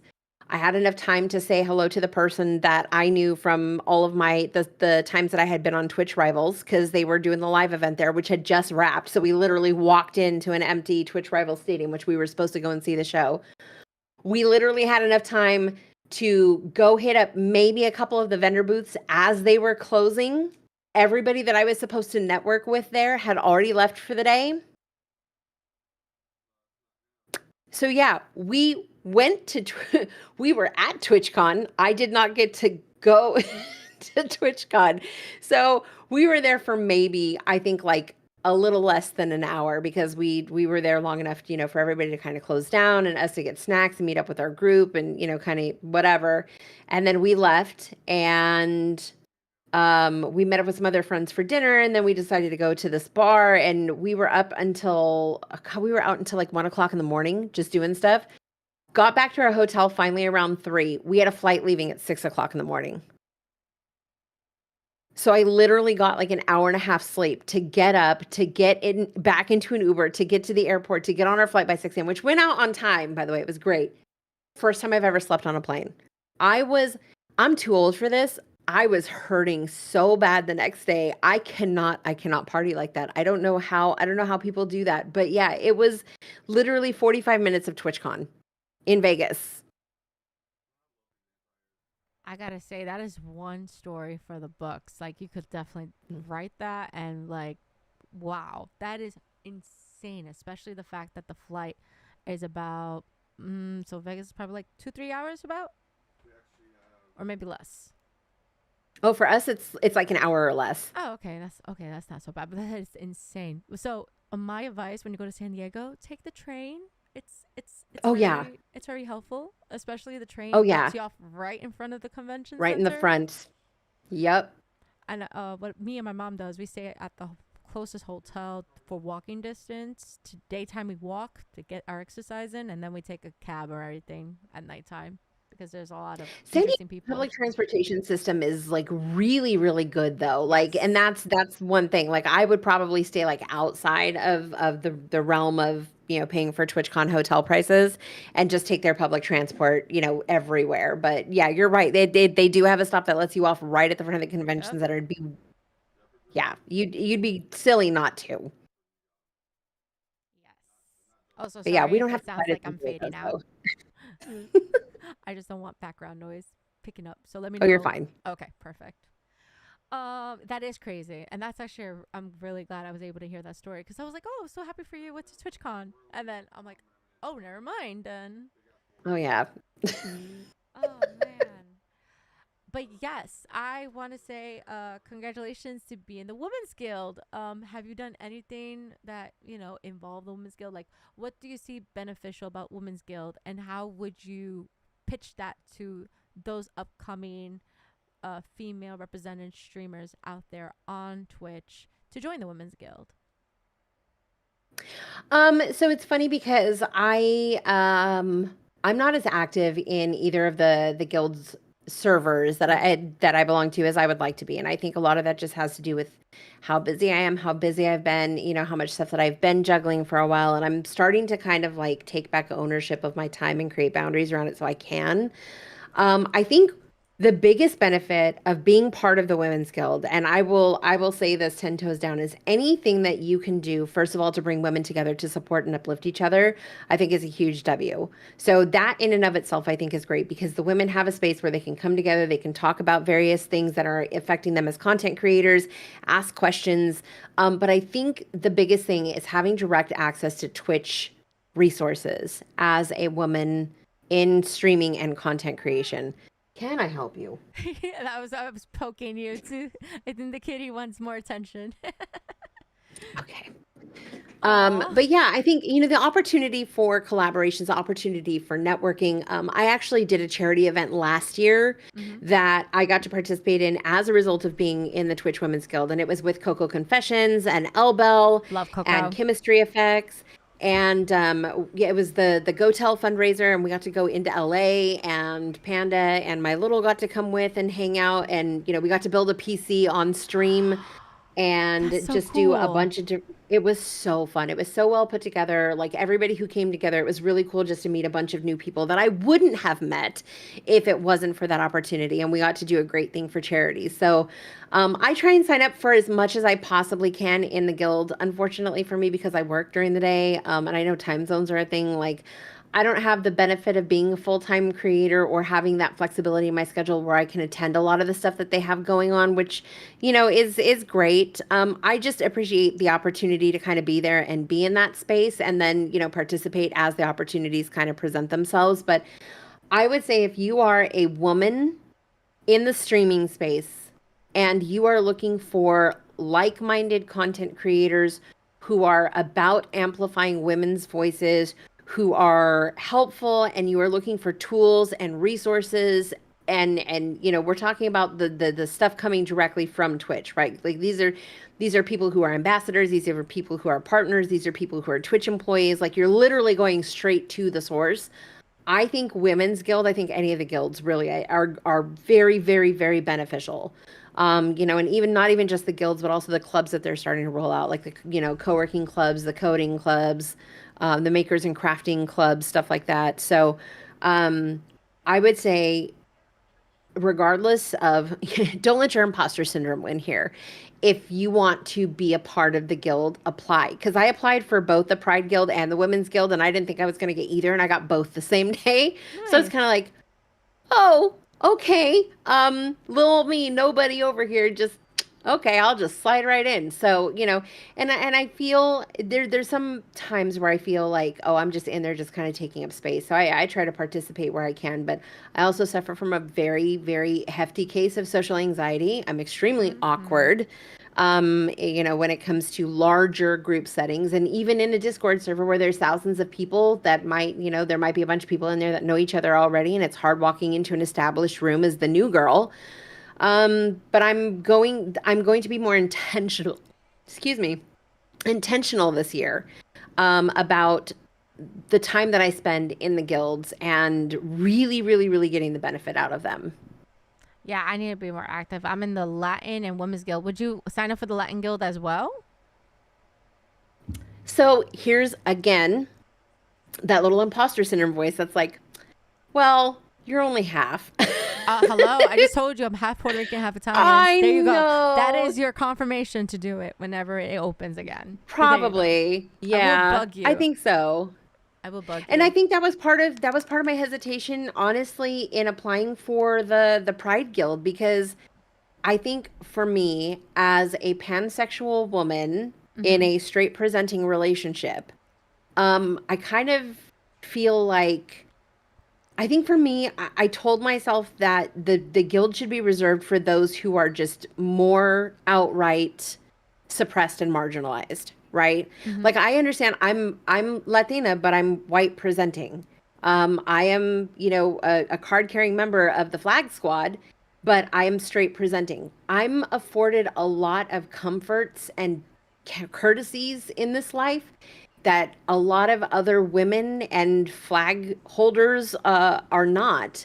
And so I think for me, that was just kind of one of those things where I reserved a lot of my desire to apply and a lot of my, I think wanting to put myself out there in that scope, because I felt like I was just another white presenting straight woman taking a handout from these resources that were put in place to support marginalized voices. So I struggle with that a lot, and that's my level of imposter syndrome. So maybe, possibly, maybe, Yeah, it doesn't maybe. hurt. Doesn't hurt. I would like to be active in them, but like life, IRL stuff, and then things just keep piling up, especially as a streamer. You want to, don't lose time with your community, but at the same time, you do want to meet, but you get scared.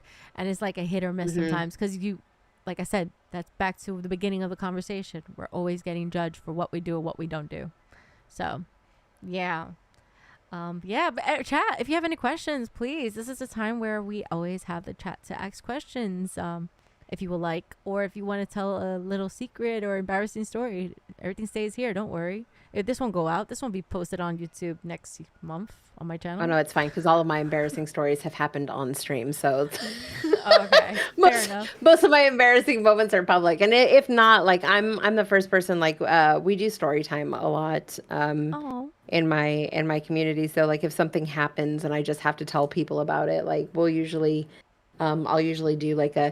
It's funny because the last time I did story time was I put Panda on blast a lot, and so I actually made a whole YouTube video out of. I was opening stream one day and I was telling them about how that morning that I had come to the I had come to the discovery that Panda didn't love me anymore because he literally he chose to walk past me in the morning without coming in to give me a kiss before he went downstairs. So I was like, "That's it. It's over. The relationship's over. It's done. He doesn't love me anymore. I'm a baby. I'm a princess. I do nothing wrong in this relationship." And he just flat out refused to give me a kiss, and so now I feel like that's it. The romance is dead and we are going our separate ways. It literally was a whole thing, and it became such a hot button topic in the community because everybody's like and that's what I love about like sharing my life with my community is that they're literally all involved. They're all invested, right? Like they'll all talk smack to Panda and they'll all talk smack to me and like we all just kind of pick on each other like family, right? But they literally know like every working aspect of like the relationship between me and Panda to the point where we talked about it for so long he made a response video. So we did the whole thing where it was like, you know, when there's drama with creators on YouTube and stuff and they like watch the video and then they'll like add their own little commentary. So Panda made like his own video and then we watched it together as a family on stream. So yeah, I'm the first person. Again, the whole Scuff brand I think is about being realistic about the good moments in life, but then also like the real moments in life. And so if you can't laugh at yourself, like it's it's gonna get kind of rough out there, right? So I'm like the first person to put myself on blast and throw myself under the bus so that it doesn't have a chance to come up from somebody else because I'd rather people get it straight from the source, but also because life is funny and because we're humans and we're imperfect and embarrassing stuff's going to happen all the time. And honestly, a lot of it's funny and most of it's my fault. So I'd rather just, come out and say, be like, oh, there goes Crunchess again, just scuffing everything.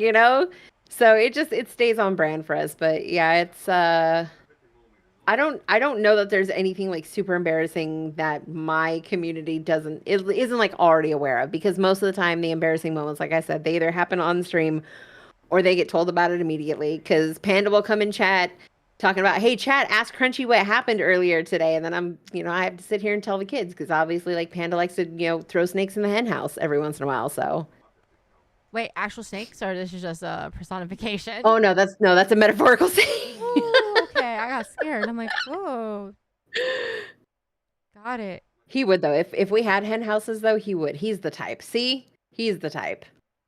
Got it. I love that like you have that like relationship that you're both streamers and you work together. You don't work against each other and you support each other. Oh, And see, that's really important. that's the funny thing. Oh, That's what? the funny thing. I'm so glad you said that. I'm so glad you said that. Panda, do you stream?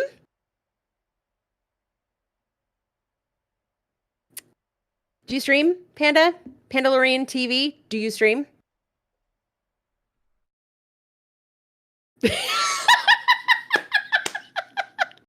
So it's a running joke. It's a running joke. Panda used to stream. Okay. Panda used to stream, and then it started becoming the thing where he would only stream on his birthdays. So now we have a running joke in chat that Panda only does an annual birthday stream, and last year he didn't even do his birthday stream. That means you So it's have so to funny. do 2 streams this year at least to make it up. He says he's a support streamer. So he doesn't stream, but he'll play games in my stream. And everybody in my chat knows who he is. People still follow him. He still gets money from subscriptions because people will use his emotes. But then he started building PCs again recently. And he's like, I could probably stream this. And then I'm like, okay, bet, stream. So we spent all this time getting his branding set up, getting him a setup for his office. He was in there. He cleaned out his office. He moved stuff around. He was figuring out camera angles. Still hasn't streamed.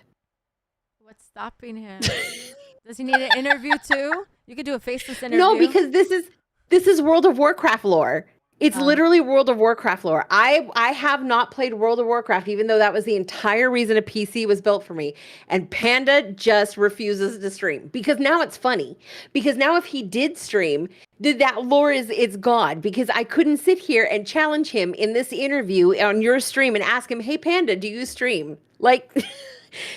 And this is the entirety of our relationship. And it's so funny because people will sit there and look at us like, are you guys for real? Yeah, no, absolutely. We talk to each other like this in person. Like this is literally just our entire relationship. And people have seen it. They've witnessed it time and time again. And it's funny because the kids choose sides. We tell them all the time, like when the whole breakup fiasco thing was going on, I was like, okay, we're going to be picking kids. Like everybody choose which parent you want to go with in the divorce type thing. And it was like, we already knew who was going to go with who type thing. But it's so funny because everybody in my chat has like, they've had sides since Pokemon Unite. Me and Panda used to do custom lobbies and it would be, he would be on one team and I would be on another team. And then it was like, pick your side. And then we would all beat up on each other. And it was in the name of beating up on the other person. They would join Panda's team to beat up on me. People would join my team to beat up on Panda. Like it's literally just this whole thing. But this is exactly like, this is how our entire relationship is. And it's so funny because people are like, oh my God, that's so disrespectful. I can't believe you would talk to your partner that way. He's worse. But it's cool though, because like we have that openness with each other. And that's like what our entire friendship has been built off of. And it's just, you know, we have a lot of fun and, you know, we have a lot of respect for each other. And, you know, a lot of the community has a lot of respect for the both of us together. And like, I think it's just kind of like our superpower is the fact that we don't conform to what people would expect a stereotypical relationship to present itself at, especially not on the internet. Like I literally will just disrespect the crap out of him, but he'll check me in front of everybody else. And it's just a game. It's all just a game, but this is really who we are. That's actually really phenomenal. So you're saying that when you hit partnered, he'll finally do his stream? Is that the point? Is that supposed to happen? No, because what I'm going to do is I'm going to put a sub goal on my channel and I'm going to hold him to it.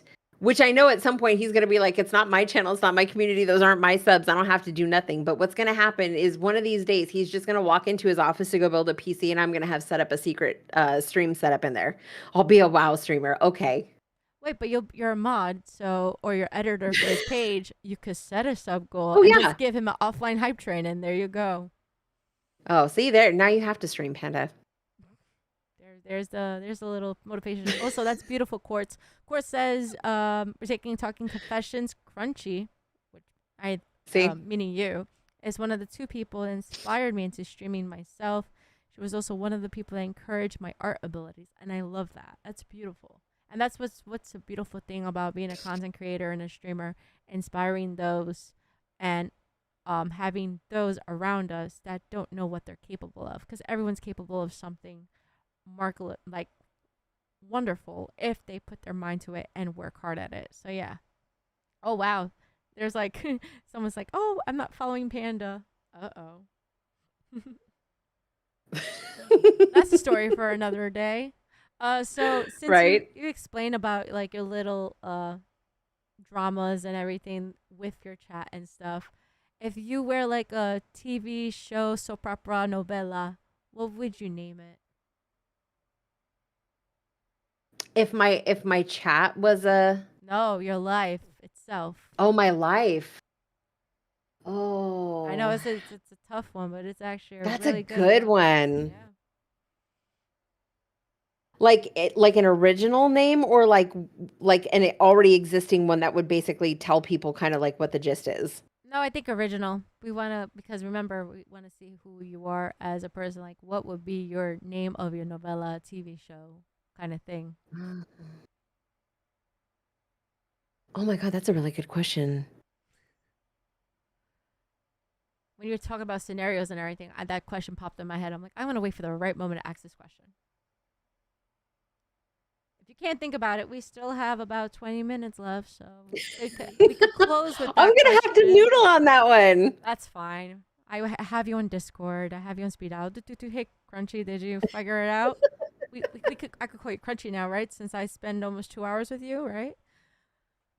Actually, I think the name of my show would be What Do You Mean?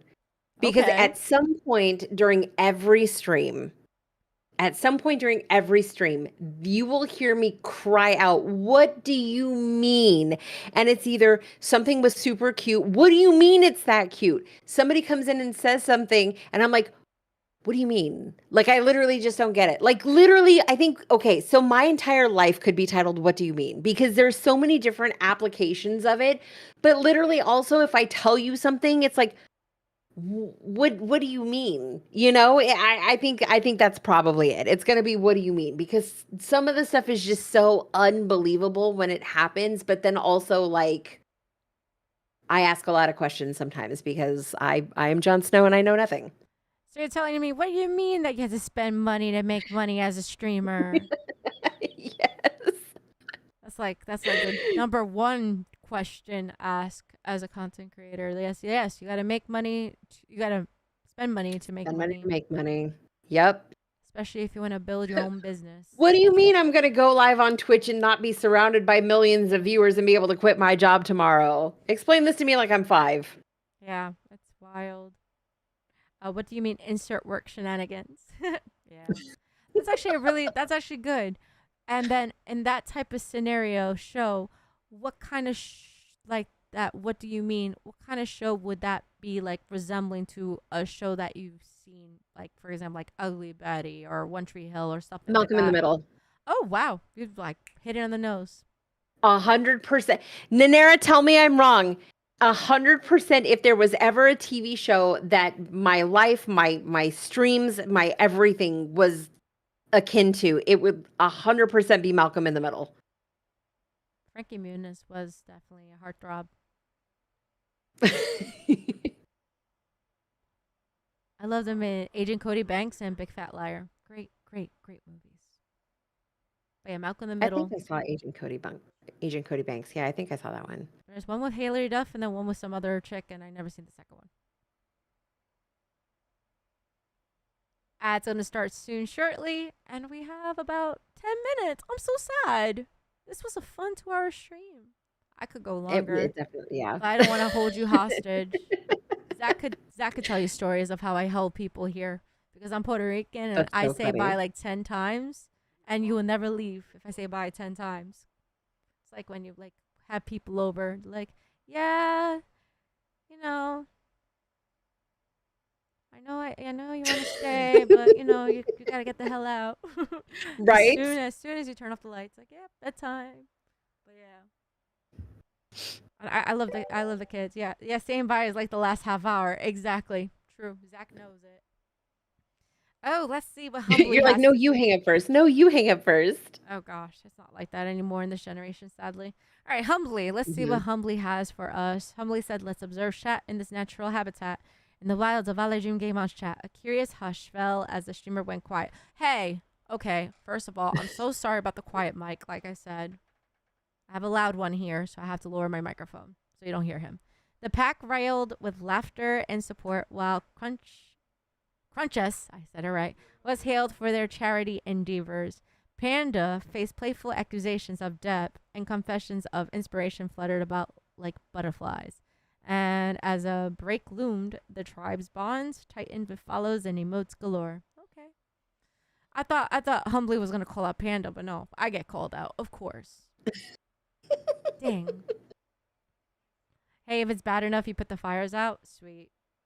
I love the fact that you have like that nice communication. Also, chat, if you have a recommendation of who to raid, please put it in the chat because I am not going through a list. I have a whole raid list, and then I could go through the whatever thing we're at list too. And no, I'm not going through that. So please put a recommendation in chat for me. How do you feel about raiding after stream? Do you do it all the time or you don't? Like, I'm gonna be honest. Every single time. Okay. I didn't do it after I got the platinum because I want to rush to you and talk to you, and I wanted the people to come back here to spend time with us. So yeah. Unfortunately, I'm not live. Are you hinting something? Okay, Panda. No, I'll raid out every single time. And there have been times where I've even done like test streams, right? Okay, so I have to tell you this is the funniest thing ever. And Nanera will tell you, like Nanera and Panda will tell you. Like I didn't realize that you could test certain things. Well, sometimes you have to go live in order to see what it's like, right? Like if you're testing if you're testing new alerts, if you're testing new audio, you want to make sure that you know what it looks like when it's going to happen on stream, right? And the only way to do that is to go live so somebody else can be watching from a browser source and tell you, yes, it's working, no, it's not, let's adjust some stuff. I'll literally put it in the title. Do not click on this. This is just a test stream. You're going to get your feelings hurt. I'm not staying long. I'm literally going to be live for 5 minutes. And then what happens? It's the most effective go live notification. It's literally the call of the wild for my chat when you say don't show up. And they're like, oh, show up. Okay. So within 4.5 minutes of going live, I've got 35 people in my chat for a test stream. And now I'm like, well, we have to raid now. So people show up, they start chatting. I had one test stream that turned into a story time, and I was like, well, I guess we're turning that into a YouTube video now. But like, it's so funny because every single time I do a test stream, it ends up being like one of those things where I'm like, I'm literally going live for 5 minutes, nobody come, and Panda will look at me and be like, yeah, okay, your kids not show up to a test stream, bet. I bet he puts an announcement and be like, yo, she's streaming. You should just show up and they see test stream and they show up anyways, and then they'll start redeeming everything, and they're like, "I'm here for the test stream," and then people will pop in and they'll be like, "Test." Okay, but Nanera's right. Chat full of brats doing the thing you said not to do. I encourage the brat behavior among my children because I too am a brat. And we all like to test Panda's patience from time to time. And sometimes that means testing my patience. And it's fine. It's fine. It's just funny that like, I'm literally like, guys, we're just testing audio. I'm going to be here for 5 minutes. And they're like, well, you may as well stream something since we're all here. So, but yes, I rate out every single time. Just Rickroll them. And be like, oh, yeah, no, I should. Oh, Nanera, that's actually such a good idea. We should totally. That's actually so good. Look, I'm so bad. Okay, remember when reruns was a thing? So Zach and my chat could tell you, reruns was my most viewership. I don't know why. It was the weirdest thing. I always go in chat and say, this is a rerun. I'm not live. And they see me in the chat. They're like, we see you. I'm like, this is a recording. I'm telling you, this is a recording. And then every time I go live, they're like, oh, it's a rerun. So we have like that inside joke that, like, hey, it's a rerun. We don't do that anymore since there's no more reruns. But I felt like reruns grew my channel to an extent. It was crazy about the reruns. That's crazy. Yeah. And it was always a story narrative game, like the Walking Dead Telltale games or like The Wolf Among Us or something. It was just playing like a story. So yeah, that's like, it's really funny how like they come for the most notorious things. So yeah, that's definitely really relatable. And also, I want to say thank you for everyone who showed up, for your mom especially, and for this little, I don't know what to call myself, little anchor here. I'm a little interviewer. I really appreciate you being here. And I'm really thankful, once again, I really appreciate that you took the courage, because I probably think to myself that you were thinking, does she really want to talk to me? Like, am I that interesting? Because I bet that was going through your head. And I'm really glad that you absolutely. You took initiative. Yep. And I'm proud of you that you did, because that's what I want. I want people to be more open, because this kind of things, talking one-on-one, definitely helps with public speaking, and it helps to build courage to hit the live button. And that's what I want to do. I want to encourage people to be able to do this. And anybody could be an interviewer. Just go to ChatGPT and type your questions. I've been doing this too long, so I don't even depend on ChatGPT for my questions. I'm just weird brain. But I'm telling you, if I met you in person, I'll be the shyest person ever. I will not talk to you. Same. I'm so shy in person. Yes.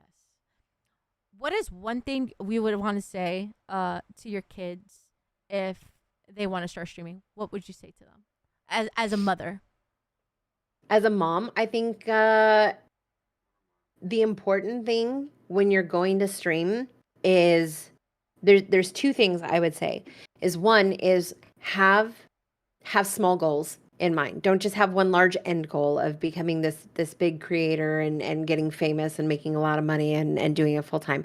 Have small goals that are achievable and realistic, and things that you can set out for yourself and create milestones, because it's like those little hits of dopamine. You know, you hit a 50 follower goal, you hit a 100 follower goal. Have small milestones. You know, I hit a milestone the other day, 6 years in, you know. So have small goals because they will mean something to you at a point when you didn't think you need it, right?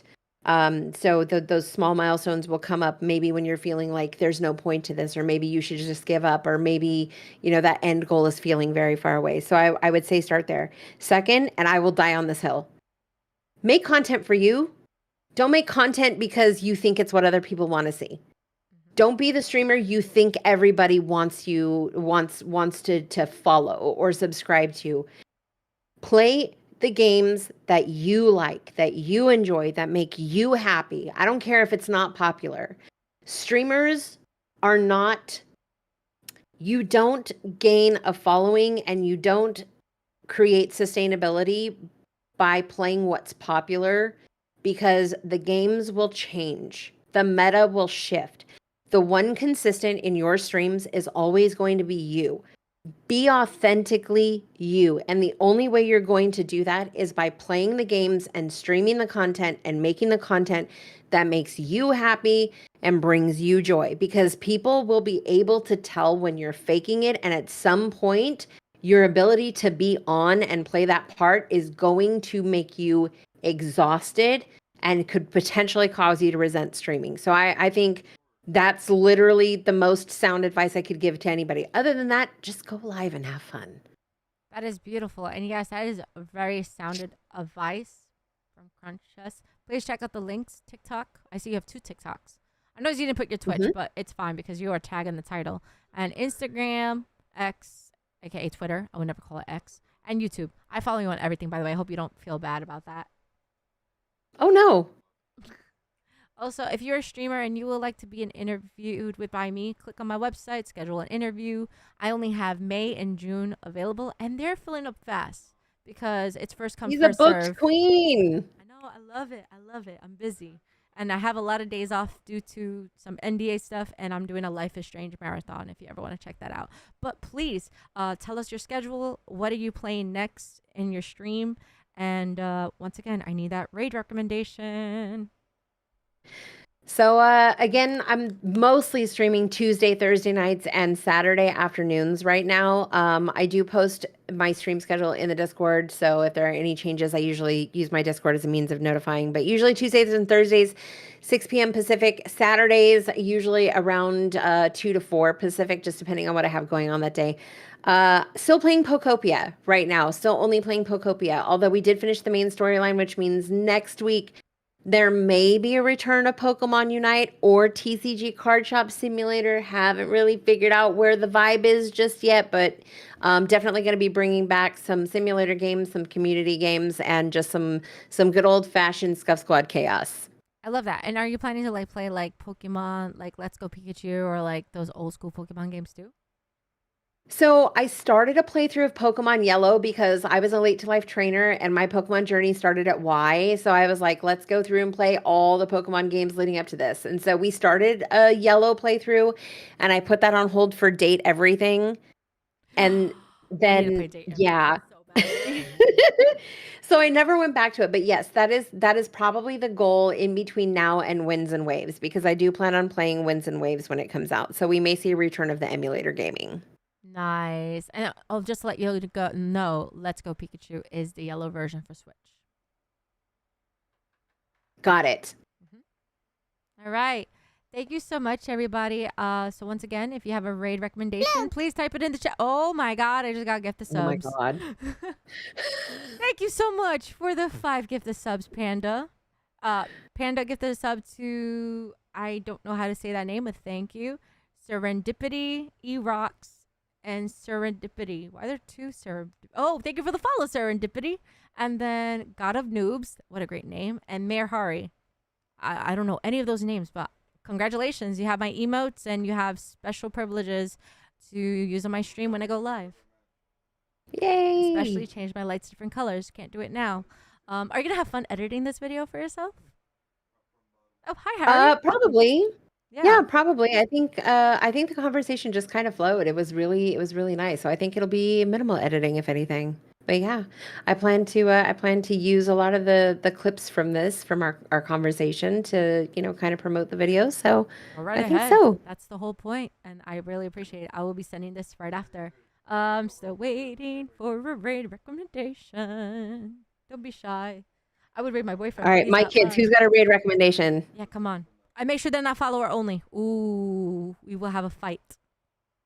Make it, Nanera, make it. All Oh, right. we love Patch. And they're live right now? Yes.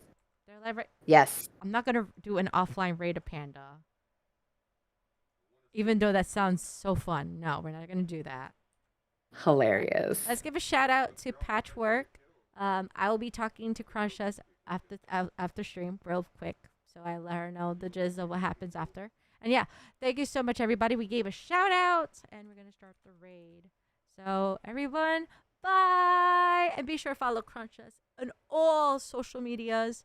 And I will see you tomorrow morning for an early stream, but I will be interviewing 3 streamers next week. So be sure to look on the website, Instagram stories, Twitter, and threads of all the announcements that I make of all the interviews. And I'm really excited. Oh, did we just hit a hype train as soon as we rated? Okay. Oh, community train. That's new. When did they Oh, that's cool. That change means it? everybody's gonna get emotes. When did they change that? Do I have to cancel? I don't want. Wait, I didn't start the raid. Did I start the raid yet? I did use the raid. Did the raid started? Oh no. I don't want you to miss out on the emotes. Oh, thank you so much. The raid is going. Oh no. You're going to probably miss out on the emotes. Oh wait, I could cancel real quick. All right, let's cancel real quick. I will raid Patchwork. Don't worry. I want you to have these emotes if we hit it. Zach, do your magic. Zach will do his magic. It's fine. But thank you so much. I really appreciate this. This is so fun. And No, thank you so much for having me. yeah, I had so much fun. I love doing this. Like I said, I love that emote. That's a really cute emote. Oh my god, thank you for the. Oh, that's another sub. Zach. Oh my god, Panda's outshining Zach. Oh, he's Okay, thank you emotes for were the unlocked. Let's subscription. go. I appreciate that. Congratulations. So the chat gets that. So I didn't know about this. Huh. Yeah. Yeah. I didn't know about that. That's really neat. That's really cool. Because I love my chat, especially when hype trains come. They love to showcase their hype train emotes and stuff. All right. We are about to raid out, but we want everyone to get these emotes because I know if you leave the stream, you will not get them. So let's stay, mellow out, talk about yourself. I don't know. You can ask me questions. I don't know. What inspired you to start interviewing people? Oh, that's actually a great question. So remember how I said I started on an app called LiveMe? So Mm-hmm. on that app, I used to run talent shows. And LiveMe is like what TikTok is today with like the diamonds and all that stuff. LiveMe was before when TikTok was a thing because TikTok was Musically. And I had TikTok when it was Musically. Okay. Doing those cringe music videos. We don't talk about that.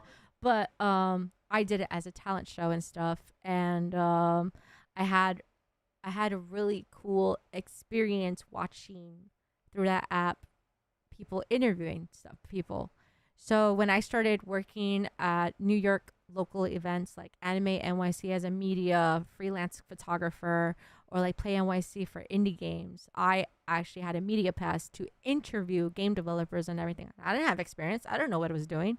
And this was before I did the game streaming and everything. I was just into media and journalism because that's what I went for college for. My major was media and journalism, but I kind of not finished. But I do want to finish. I want to finish one day. But the funds are not fun.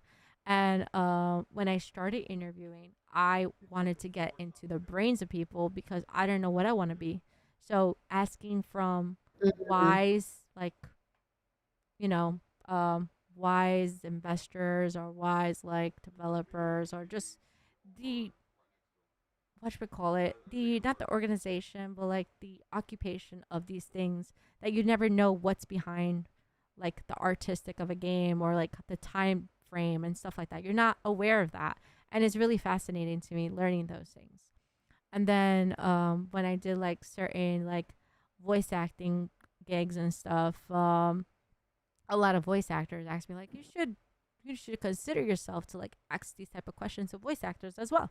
And then that's how I got into like interviewing like voice actors from. I interviewed one of the voice actors for Bowser. That's on my YouTube channel, by the way. Not a plug, but I'm just giving you a heads up that I've done interviews prior to this, and then I interviewed I think Amanda. She did Nurse Joy, and she did some Pokemon voices, and she did some video games as well. I interviewed Katie Bent, Sweetheart, Women's Guild, and she's also in Life is Strange, True Colors. I interviewed Karina. Sadly, Karina, they are in the hospital for Crohn's disease, so I really hope a speedy recovery for them. Yeah, they are the voice of Paimon in Genshin Impact. And Okay. Genshin Impact. I don't know how to say the name. I try to get into the game, but gacha games scare me. And then I interviewed Joe Swayze, who was a voice of Crocodile in One Piece. And I interviewed Stephanie O'Donnelly, who is the original voice of Little Gohan in Dragon Ball. So it's really cool how I went to like these IRL events and got these virtual interviews with these people. And they don't know who I am, but they gave me a shot. I almost had a shot to interview the voice actor of Max from the Extremely Goofy movie. And Okay. I saved this DM because it was so heartwarming. He didn't want to because he was busy and everything. I totally understand, but the same time as everything. What is his name? Because I don't want to go through all my DMs. I need to find his name specifically. Everyone knows the name of the voice actor. You just saw the DDLC pictures of your about page. Love Doki Doki. Monica is our guardian angel. If I wasn't doing an interview, I have a jump scare of Monica because I love Monica. Monica is my favorite.